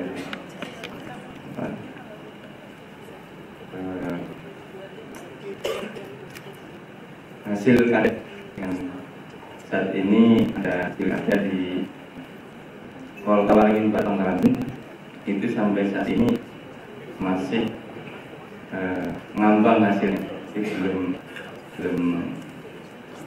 ada hasilnya, padahal sudah terlaksana dengan demokrat, tapi saat ini masih ngatur. Nah, hal ini tentunya akan menghambat baik itu pembangunan, kebijakan, sebagainya. Ini pandangan dari KPK, atau kira-kira permasalahannya apa, karena permasalahannya terkait dengan incumbent korupsi yang incumbent nyalon yang lagi tetapi korupsi ini sehingga digugat oleh para pihak sehingga sampai saat ini belum diproseskan. Yang pertama Yang kedua, kita yang pemilihan negara itu menjadi sangat membingungkan karena ya kalau diartikan Indonesia itu kan orang-orang yang bingung ya, yang lupa. Nah barangkali Sanun punya pemikiran, punya gagasan mungkin apa? Ini bukan negara, kalau dianggap negara itu rampas, kerajaan ya sudah lewat, gitu kan? Nah sehingga mungkin punya pemikiran Sanun, mungkin jadi dengan kami beserta Pernas kira-kira apa yang pas, bukan negara. Terima kasih. Assalamualaikum warahmatullahi wabarakatuh. Dipersilakan catatan Pak Busro. Oke, biar saya duluan supaya Pak Busro yang keluar terakhir loh. Saya. Yang pertama, Barista Jaya. Sosiologi yang terbangun di Indonesia, sosiologi kultural, budaya, watak, seterusnya memang mirip seperti ini ya. Kalau saya pakai bahasa lain, pokoknya naik kuoso tampok, naik kuoso ngemis. Dan perilakunya cuma dua, jadi cuma dua, ada tiga sebetulnya. Satu, begitu dia berkuasa, idenya selalu ide rampok dengan segala variabel, rampok, merabas, jegal, pokoknya tapi dengan segala itu merampok. Begitu dia tidak kuasa, dia idenya langsung ide mengemis dengan segala keindahannya. Ada yang ngemis langsung, ada yang ngemis yang pakai ayat-ayat atau segala macam. Bertiga, insya Allah kita ya, kecuali yang tidak. Sebenarnya pertanyaan dengan seluruhnya tadi seharusnya saya kembalikan pada dasar-dasar sejarah kita selama berapa tahun, 70 tahun. Sebenarnya harus ada perhitungan panjang oleh bangsa Indonesia. Jadi saya punya banyak tanyaan, hipotesis dan mungkin sedikit prakesimpulan terhadap sejarah kita ini. Termasuk tanyaan terakhir ini kalau bukan negara apa macam-macam. Itu memang sedang kita harus sebenarnya menurut saya. Ini kita ini selesai di format bangsa Indonesia lahir tahun berapa? Hampir semua menjadi tahun 45. Yang lahir tahun 45 itu negara Indonesia. Tapi bangsa Indonesia lahirnya sudah sangat lama dan harus ada hipotesis dari ilmuwan seberapa lama Indonesia itu. Harus kita cari, saya tidak mau klaim. Mohon maaf, 3 hari yang lalu saya datang namanya Dr. Anwar Ibrahim. Tiba-tiba ngomong ke rumah dan saya agak kaget. Dan saya agak bingung memperlakukan saya perlakukan siapa dia. Antara menteri, terpidana, terdakwa, apa teman, apa saya agak bingung. Tadi pokoknya sudah tabrak aja. Dan akhirnya kita bersepakat bahwa seluruh kebencian antara Malaysia dan Indonesia terjadi kayaknya masalah kecil semua itu. Nanti akan ada zaman di mana kita akan nyatu kembali dan kita akan menemukan formula di mana bangsa kita ini menemukan persatuannya kembali. So, kalau kita mau belakang, kita akan sampai ke Mojopahit, apa sampai ke Singosari, apa sampai ke Kediri kuno, sampai Hastinapura, atau bangsa Indonesia sudah lahir sejak Rai Ika Haji Saka. Artinya sebab watak kita ini ditentukan oleh ramai peradaban kita. Misalnya bahasa kita itu tidak terlawan, makanan kita tidak terlawan. Anda makan dari Norwegia sampai Spanyol, makanannya mirip saja. Tapi dari sini, di Malang toh tidak kampung, itu ada cari soto ya lain-lain soto. Itu karena kita ini sudah menjadi bangsa yang tingkat kreativitasnya saat tidak memiliki teknologi internal kepala maupun internal dada, mentalnya, psikologinya, sampai otaknya itu memang unik di bangsa Indonesia. Cuma satu kampung Jombang, Anda ke pasar, pasar kon, itu Jombang.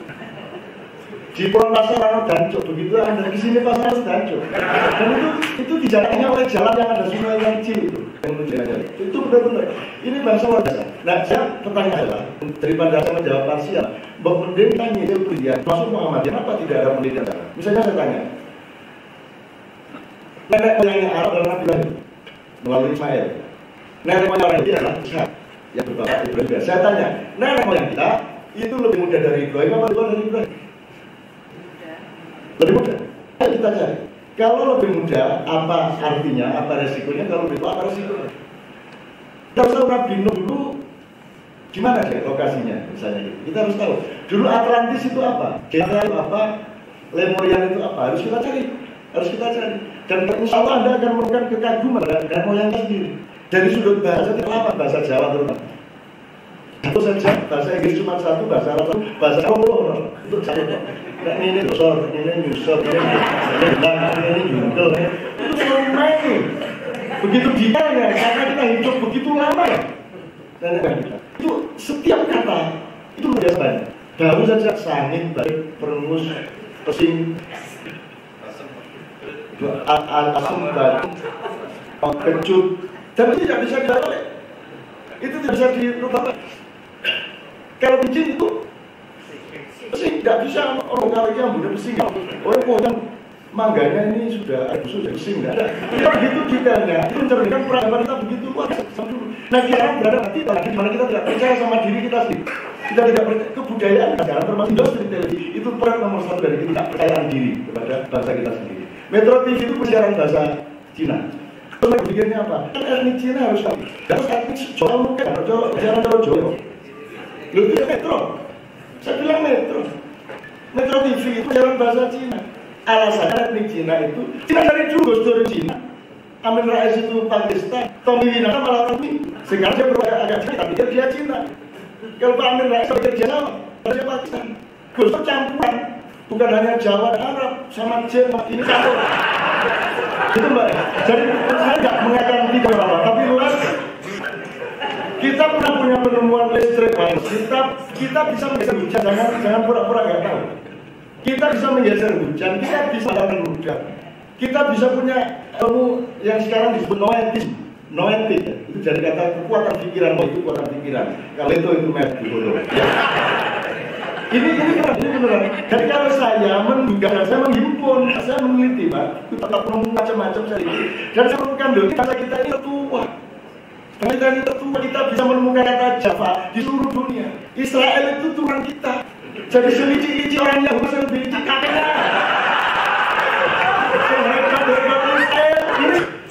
Coba bisa pergi luar negeri militer. Apa Israel pernah berbuat buruk atau punya rencana apapun untuk Indonesia? Tidak akan pernah. Wani ketemu. Ini saya merangsang aja supaya ada penelitian beneran dan supaya kita tahu Garuda. Ini Garuda nggak selesai nggak bagus siapa dia. Oh nggak, Garudanya belok ke kanan lagi ya. Politiknya jadi kanan nih, tengeng gini. Kalau Anda lihat dua sebenarnya. Panjangnya sayap itu minimum 3 kali lipat dari panjang seluruh badan. Ini enggak, sayapnya Garuda ini saya sini nggak bisa hidup.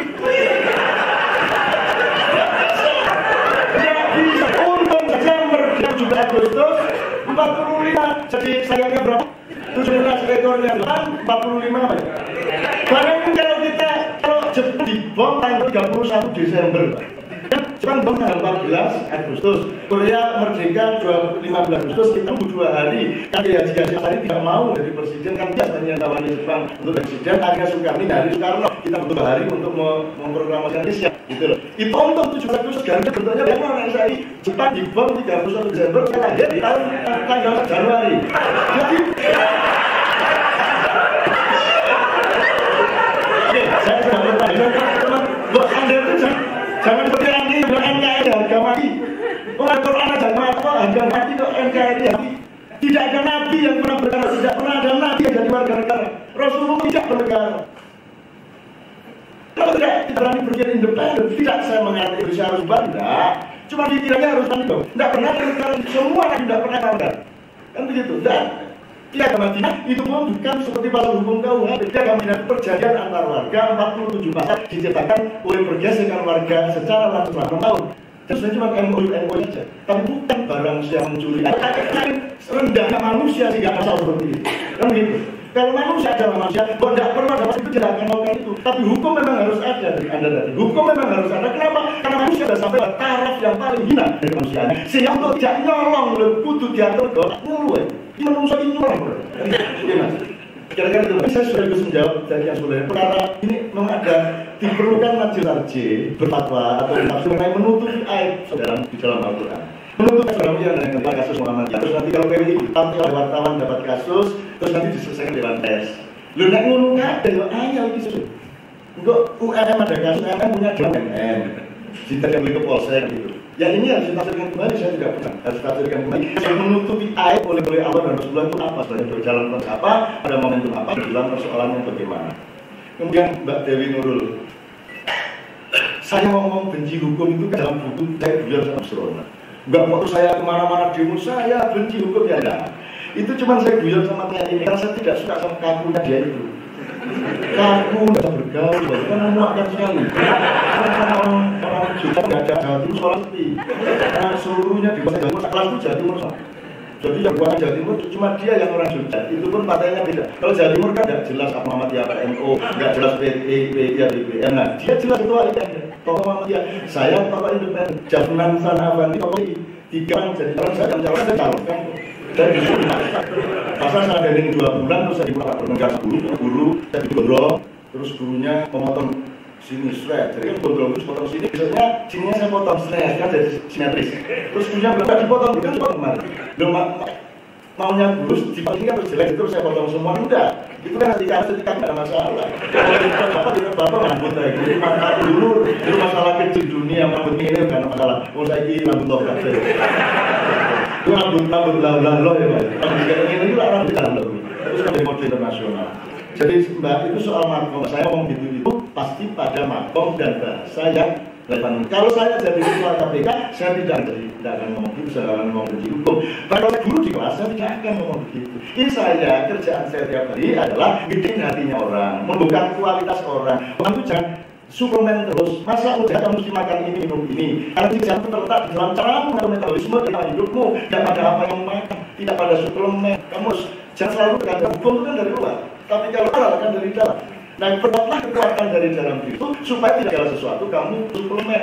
KUHP suplemen, tapi kalau akal itu milik kita yang original. Jadi mohon maaf kalau tadi di saya bingung, itu beliau saya tadi ya, karena dia itu jalan aja tertib banget gitu, nggak bisa, usah itu memuakkan gitu, nggak bisa buyang itu, nggak bisa dia jalan tuh pantai sama, maksudnya selalu jangkin, jelas olahraga loh, lapangan jasa, itu jasa dimasukin ke jalannya, nggak semua dapat dari sini, orang kayak gitu saya bilang, kamu pikir malaikat suka, enggak, malaikat punya kerjaan kalau orang kayak kamu, bukan orang yang agak ngawur sama malaikat agak sibuk, ini semua di malaikat, ngapa aku ada usulan itu. Mas Sobri, saya cuma mengingatkan Mas Sobri, soal semua itu ada di matinya dalam Quran. Tidak ada kasus di muka bumi yang tidak menyerang sosial Al-Quran. Kali ini kan silakan Mas Sobri dibaca innahum yang soal diperdaya. Sesungguhnya kata Allah mereka memperdaya. Dan tidak ada bahwa aku maha memperdaya. Cara bukan mereka aku sejenak, tapi kebelasannya aku akan memperdaya mereka. Innahum yakiduna kaida wa agidu kaida famahilil kafirina abdul kepada. Kita sedang dalam proses famahilil kafirina. Nah kita tidak akan bisa merubah Indonesia mas, terlalu besar masalah ini. Dia butuh bantuan Allah, butuh bantuan malaikat, butuh bantuan makhluk lain, butuh bantuan partikel-partikel udara, itu semua harus kita mulai menuju kebangkitan kembali. Jangan-jangan DR bahwa kita akan bisa merubah Indonesia. Kita akan setor sama Allah tiap hari buatan baik. Kita setor maka Allah akan melakukan bagi amri kerja Allah melikuli syai'in qadir.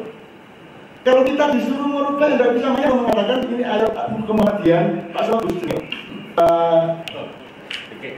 Bukan Muhammadiyah, bukan. Pak Marco, inna ta'ala yughayyiru ma biqaumin hatta yughayyiru ma bi anfusihim. Selama ini belum ada tafsir mengenai ini. Tafsirnya adalah Allah tidak akan merubah seseorang sebelum dia merubah dirinya sendiri. Mbak di Mesir, orang sudah merubah diri sendiri, apa kamu itu merubah? Kan gitu. Kalau diterusin gitu mas. Tapi orang tidak pernah mencana Allah. Kalau orang sudah merubah, tidak akan merubah lagi. Maka fokusnya bukan kamu, fokusnya Allah merubah. Cuma cara kamu dulu pernah berbuat untuk sekarang dia. Jangan sekali. Kalau Allah merubah, tidak ada. Untuk apa pula Allah merubah? Ternyata tidak terjadi. Maka yang fokus itu bukan kamu merubah, yang fokus adalah Allah merubah. Cuma kamu mesti kelihatan ikut seperti itu. Maka seperti itu dari mana? Dan saya tidak membayangkan saya bisa merubah Indonesia. Masa ngomong semau-mau saya demi dosa dan cita-cita saya kepada Allah. Perkara di musim Muhammadiyah Jawa Timur sudah salah. Itu saya tidak pernah. Sudah dimusuhi. Yang saya tidak pernah. Saya tidak tahu adalah kalau saya dimusuhi. Semua yang musuh aku cintai, makin kamu memusuhi aku, makin cinta aku. Ulang gue. Jangan lupa kasih. Jangan nyuruh saya kasih tidak apa itu. Kenapa kamu menanam pohon tidak ngajak buku? Kenapa kamu menanam pohon tidak mengajak musim? Kita mau menanam pohon tidak mengajak air. Sebenarnya saya yang dulu. HW itu Pak yang ada. Saya enggak. Saya Hizbullah. Dan saya main sepak lagi Hizbullah. Main sepak bola ini. Makanya enggak berani jadi ketua KPK. Oke, jadi perlawanan dalam apa itu sudah jawab Mas Sobri. Sudah saya jawab sebenarnya. Pokoknya jangan merasa kita akan bisa mengamankan. Tapi kita harus melakukan sama dengan orang yang ada hasilnya. Hasilnya adalah ya sholat itu. Apa tuh sholat? Harganya tambah, sholat terus tanggal nanti. Ada urusannya, sholat ada sholat sebagai part of shiratal mustaqim. Kita lakukan saja ikhlasnya. Saya kesini nih, saya kesini, titik. Setelah keluar dari sini, saya janji lagi. Saya tugas berikutnya. Efeknya dari sini saya tidak peduli. Anda suka sama saya terus melamar saya untuk punya istri kedua, misalnya. Saya peduli. Saya memberikan tidak pasti tidak jadi. Untuk apa saya kalau itu terjadi? Mending saya omongkan supaya jangan terjadi karena saya tahu tidak akan terjadi. Maka saya omongkan supaya kita memberikan kegembiraan yang tanpa resiko. Beliau memberi Pak Bagri dan guru ini saya sesuai yang jawab. Cuma begini, kapan korupsi ini akan kira-kira bisa turun atau berakhir? Pak, saya ini bergaul dan dinilai kolom semua saya, termasuk masyarakat pelacuran di Pasar Kembang, Mbak, di Jogja. Itu saya kajian di sana. Dan Doli itu, kamu kok tahu?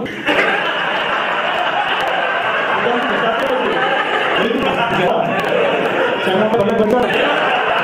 Kenapa saya? Saya bilang sama teman-teman di sana ya, dan mereka senang ngaji selama, dan Anda jangan kaget saya kasih tahu mereka itu ada yang benar berpelacur karena memang senang melacur, ada yang karena sebab sosial, ada karena patah, ada karena kegiatan ekonomi, ada karena memang mencari nafkah. Artinya ada yang dia suami lagi jam 2 malam dijemput ada. Tapi kalau Anda melihat asik, kalau Anda pesantren itu mereka mengeladeni laki-laki dari jam 10 pagi sampai jam 2 malam, dapatnya sekitar 6 sampai 10 lagi. Artinya jam 2 mereka mancap setelah tahajud. Asik kan itu kan, itu kan bagus itu. Tapi tahajud itu terus tahajud ini ya. Saya bilang sama mereka, saya tidak bisa mengganggu, saya tidak bisa mengurangi, saya tidak bisa membantu pelacur pasti. Lagi.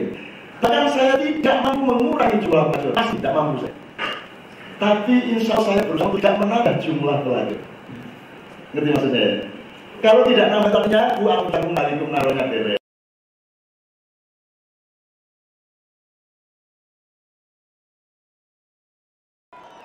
Again, better time. Oh, lovely from Emil. Wow! Again. Just a little over pitched. And Dan Brown farming on the partnership. It's fuck up. Be out.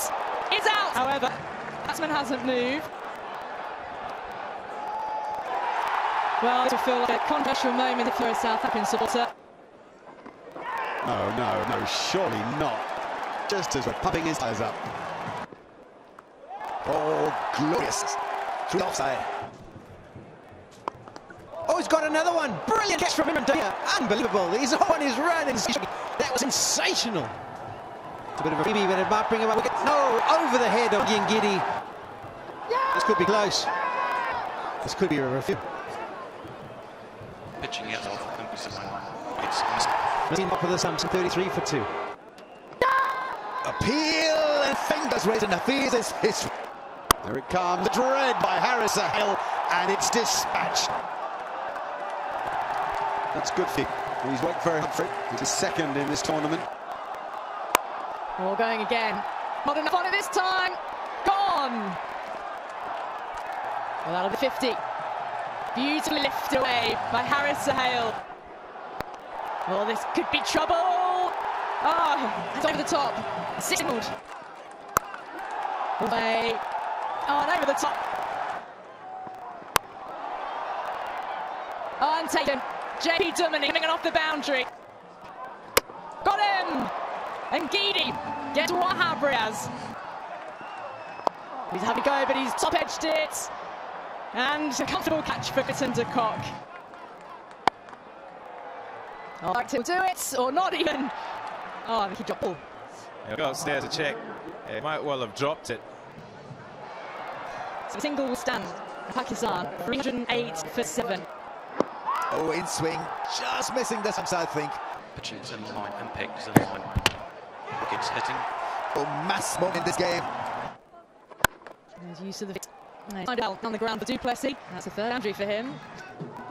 Oh, what a fine hit. It's down bowling. Oh, my goodness me, the longest boundary here at Lord's. Now then. Oh, it got it.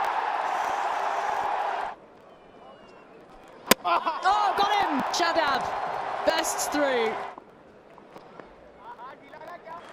50 comes up for Faf du Plessis. Straight up, very high. Sarfraz calls for it. Difficult against this guy. Makes it easy. Out, cotton ball. No, gosh, so he dropped it. Oh, Mohamed Amir. Lovely stroke. Oh, such a clean striker. Oh, that's such a good hit. Down the ground. Loris cover drive for the defender. Oh, big. It sounded big. It's got 6. There's a chance for Hafiz on Faraz. Hafiz says 9. And it's taken. Tumbling effort, but the trick has worked. Shadab brought in. That's another one. Gone for the big shot. That's beautifully struck. That's going to go all the way. Yes, it does. Quality shot from Morozov to a good boundary. Baldim giving himself some room. Baldim. That's been the game plan. Trying to get back at the left hand. He's done it with great effect this time. Brilliant again from around the crease. He got to shape on the angle. Smashes it out to the left side. It'll just be the single for Bethakwa. Will end up 246, 259 for now South Africa. They've been dominated in all areas of Pakistan today.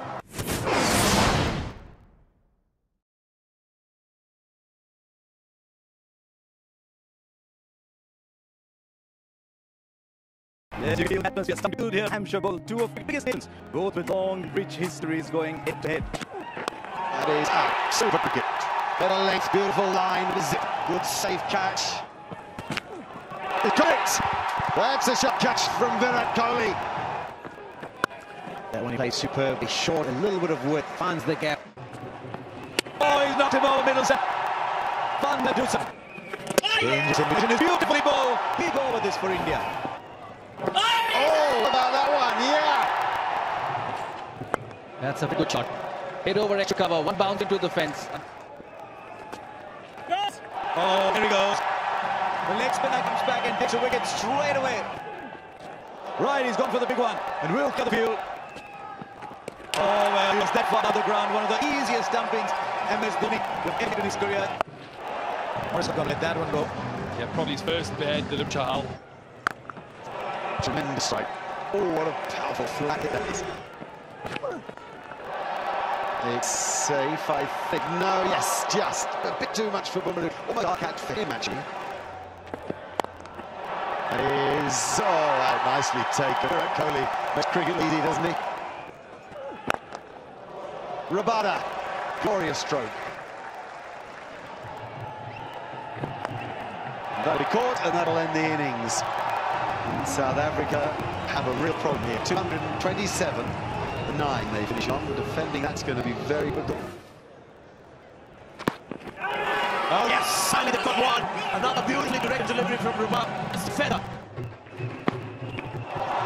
That's a fantastic stroke. What a response that is from Sharma. And then again. One more. Oh, he felt it there. There was middle of the bat. Back down, hit the wicket. Oh, he's got it. He has got it. That is a wonderful catch. Not at this time of the age. Bethakwa will celebrate. This could be a big moment again. There's a fielder there. Look for a major out of that, then you get there. It's gone way back into the hands. Nothing you can do about a bad ball, though. That takes the partnership past 50 and out of their feet. Oh, lovely touch. Waited, and got so much at it as the field could do. He never had it hard. That's quality. Chance off. And move keeper in the worked. Du Plessis takes a catch at North. Might be thinking about boundaries, but there's one for you. Drag down, doesn't put it across to the leg side, just hammers it straight back. A beautiful play. Put that in from the leg, the side of the short delivery. And better than to start the World Cup. First innings at 3-100. Quality performance from Rachel. Number one on the side of the pitch here. It's going to be in vain. Right, he might just have got it. He might just have. Oh no! He hasn't. Now he's not going to take this. Morris says, leave it to me. I do it all by myself. Oh, he picks this. He hangs on. He hangs on. Oh, play shot. They play the very split. It's hardly good. Off their way for 4. And India start the World Cup can with a win by 6 wickets with 2 hours left. They're both very satisfied to get those 2 points up on the board.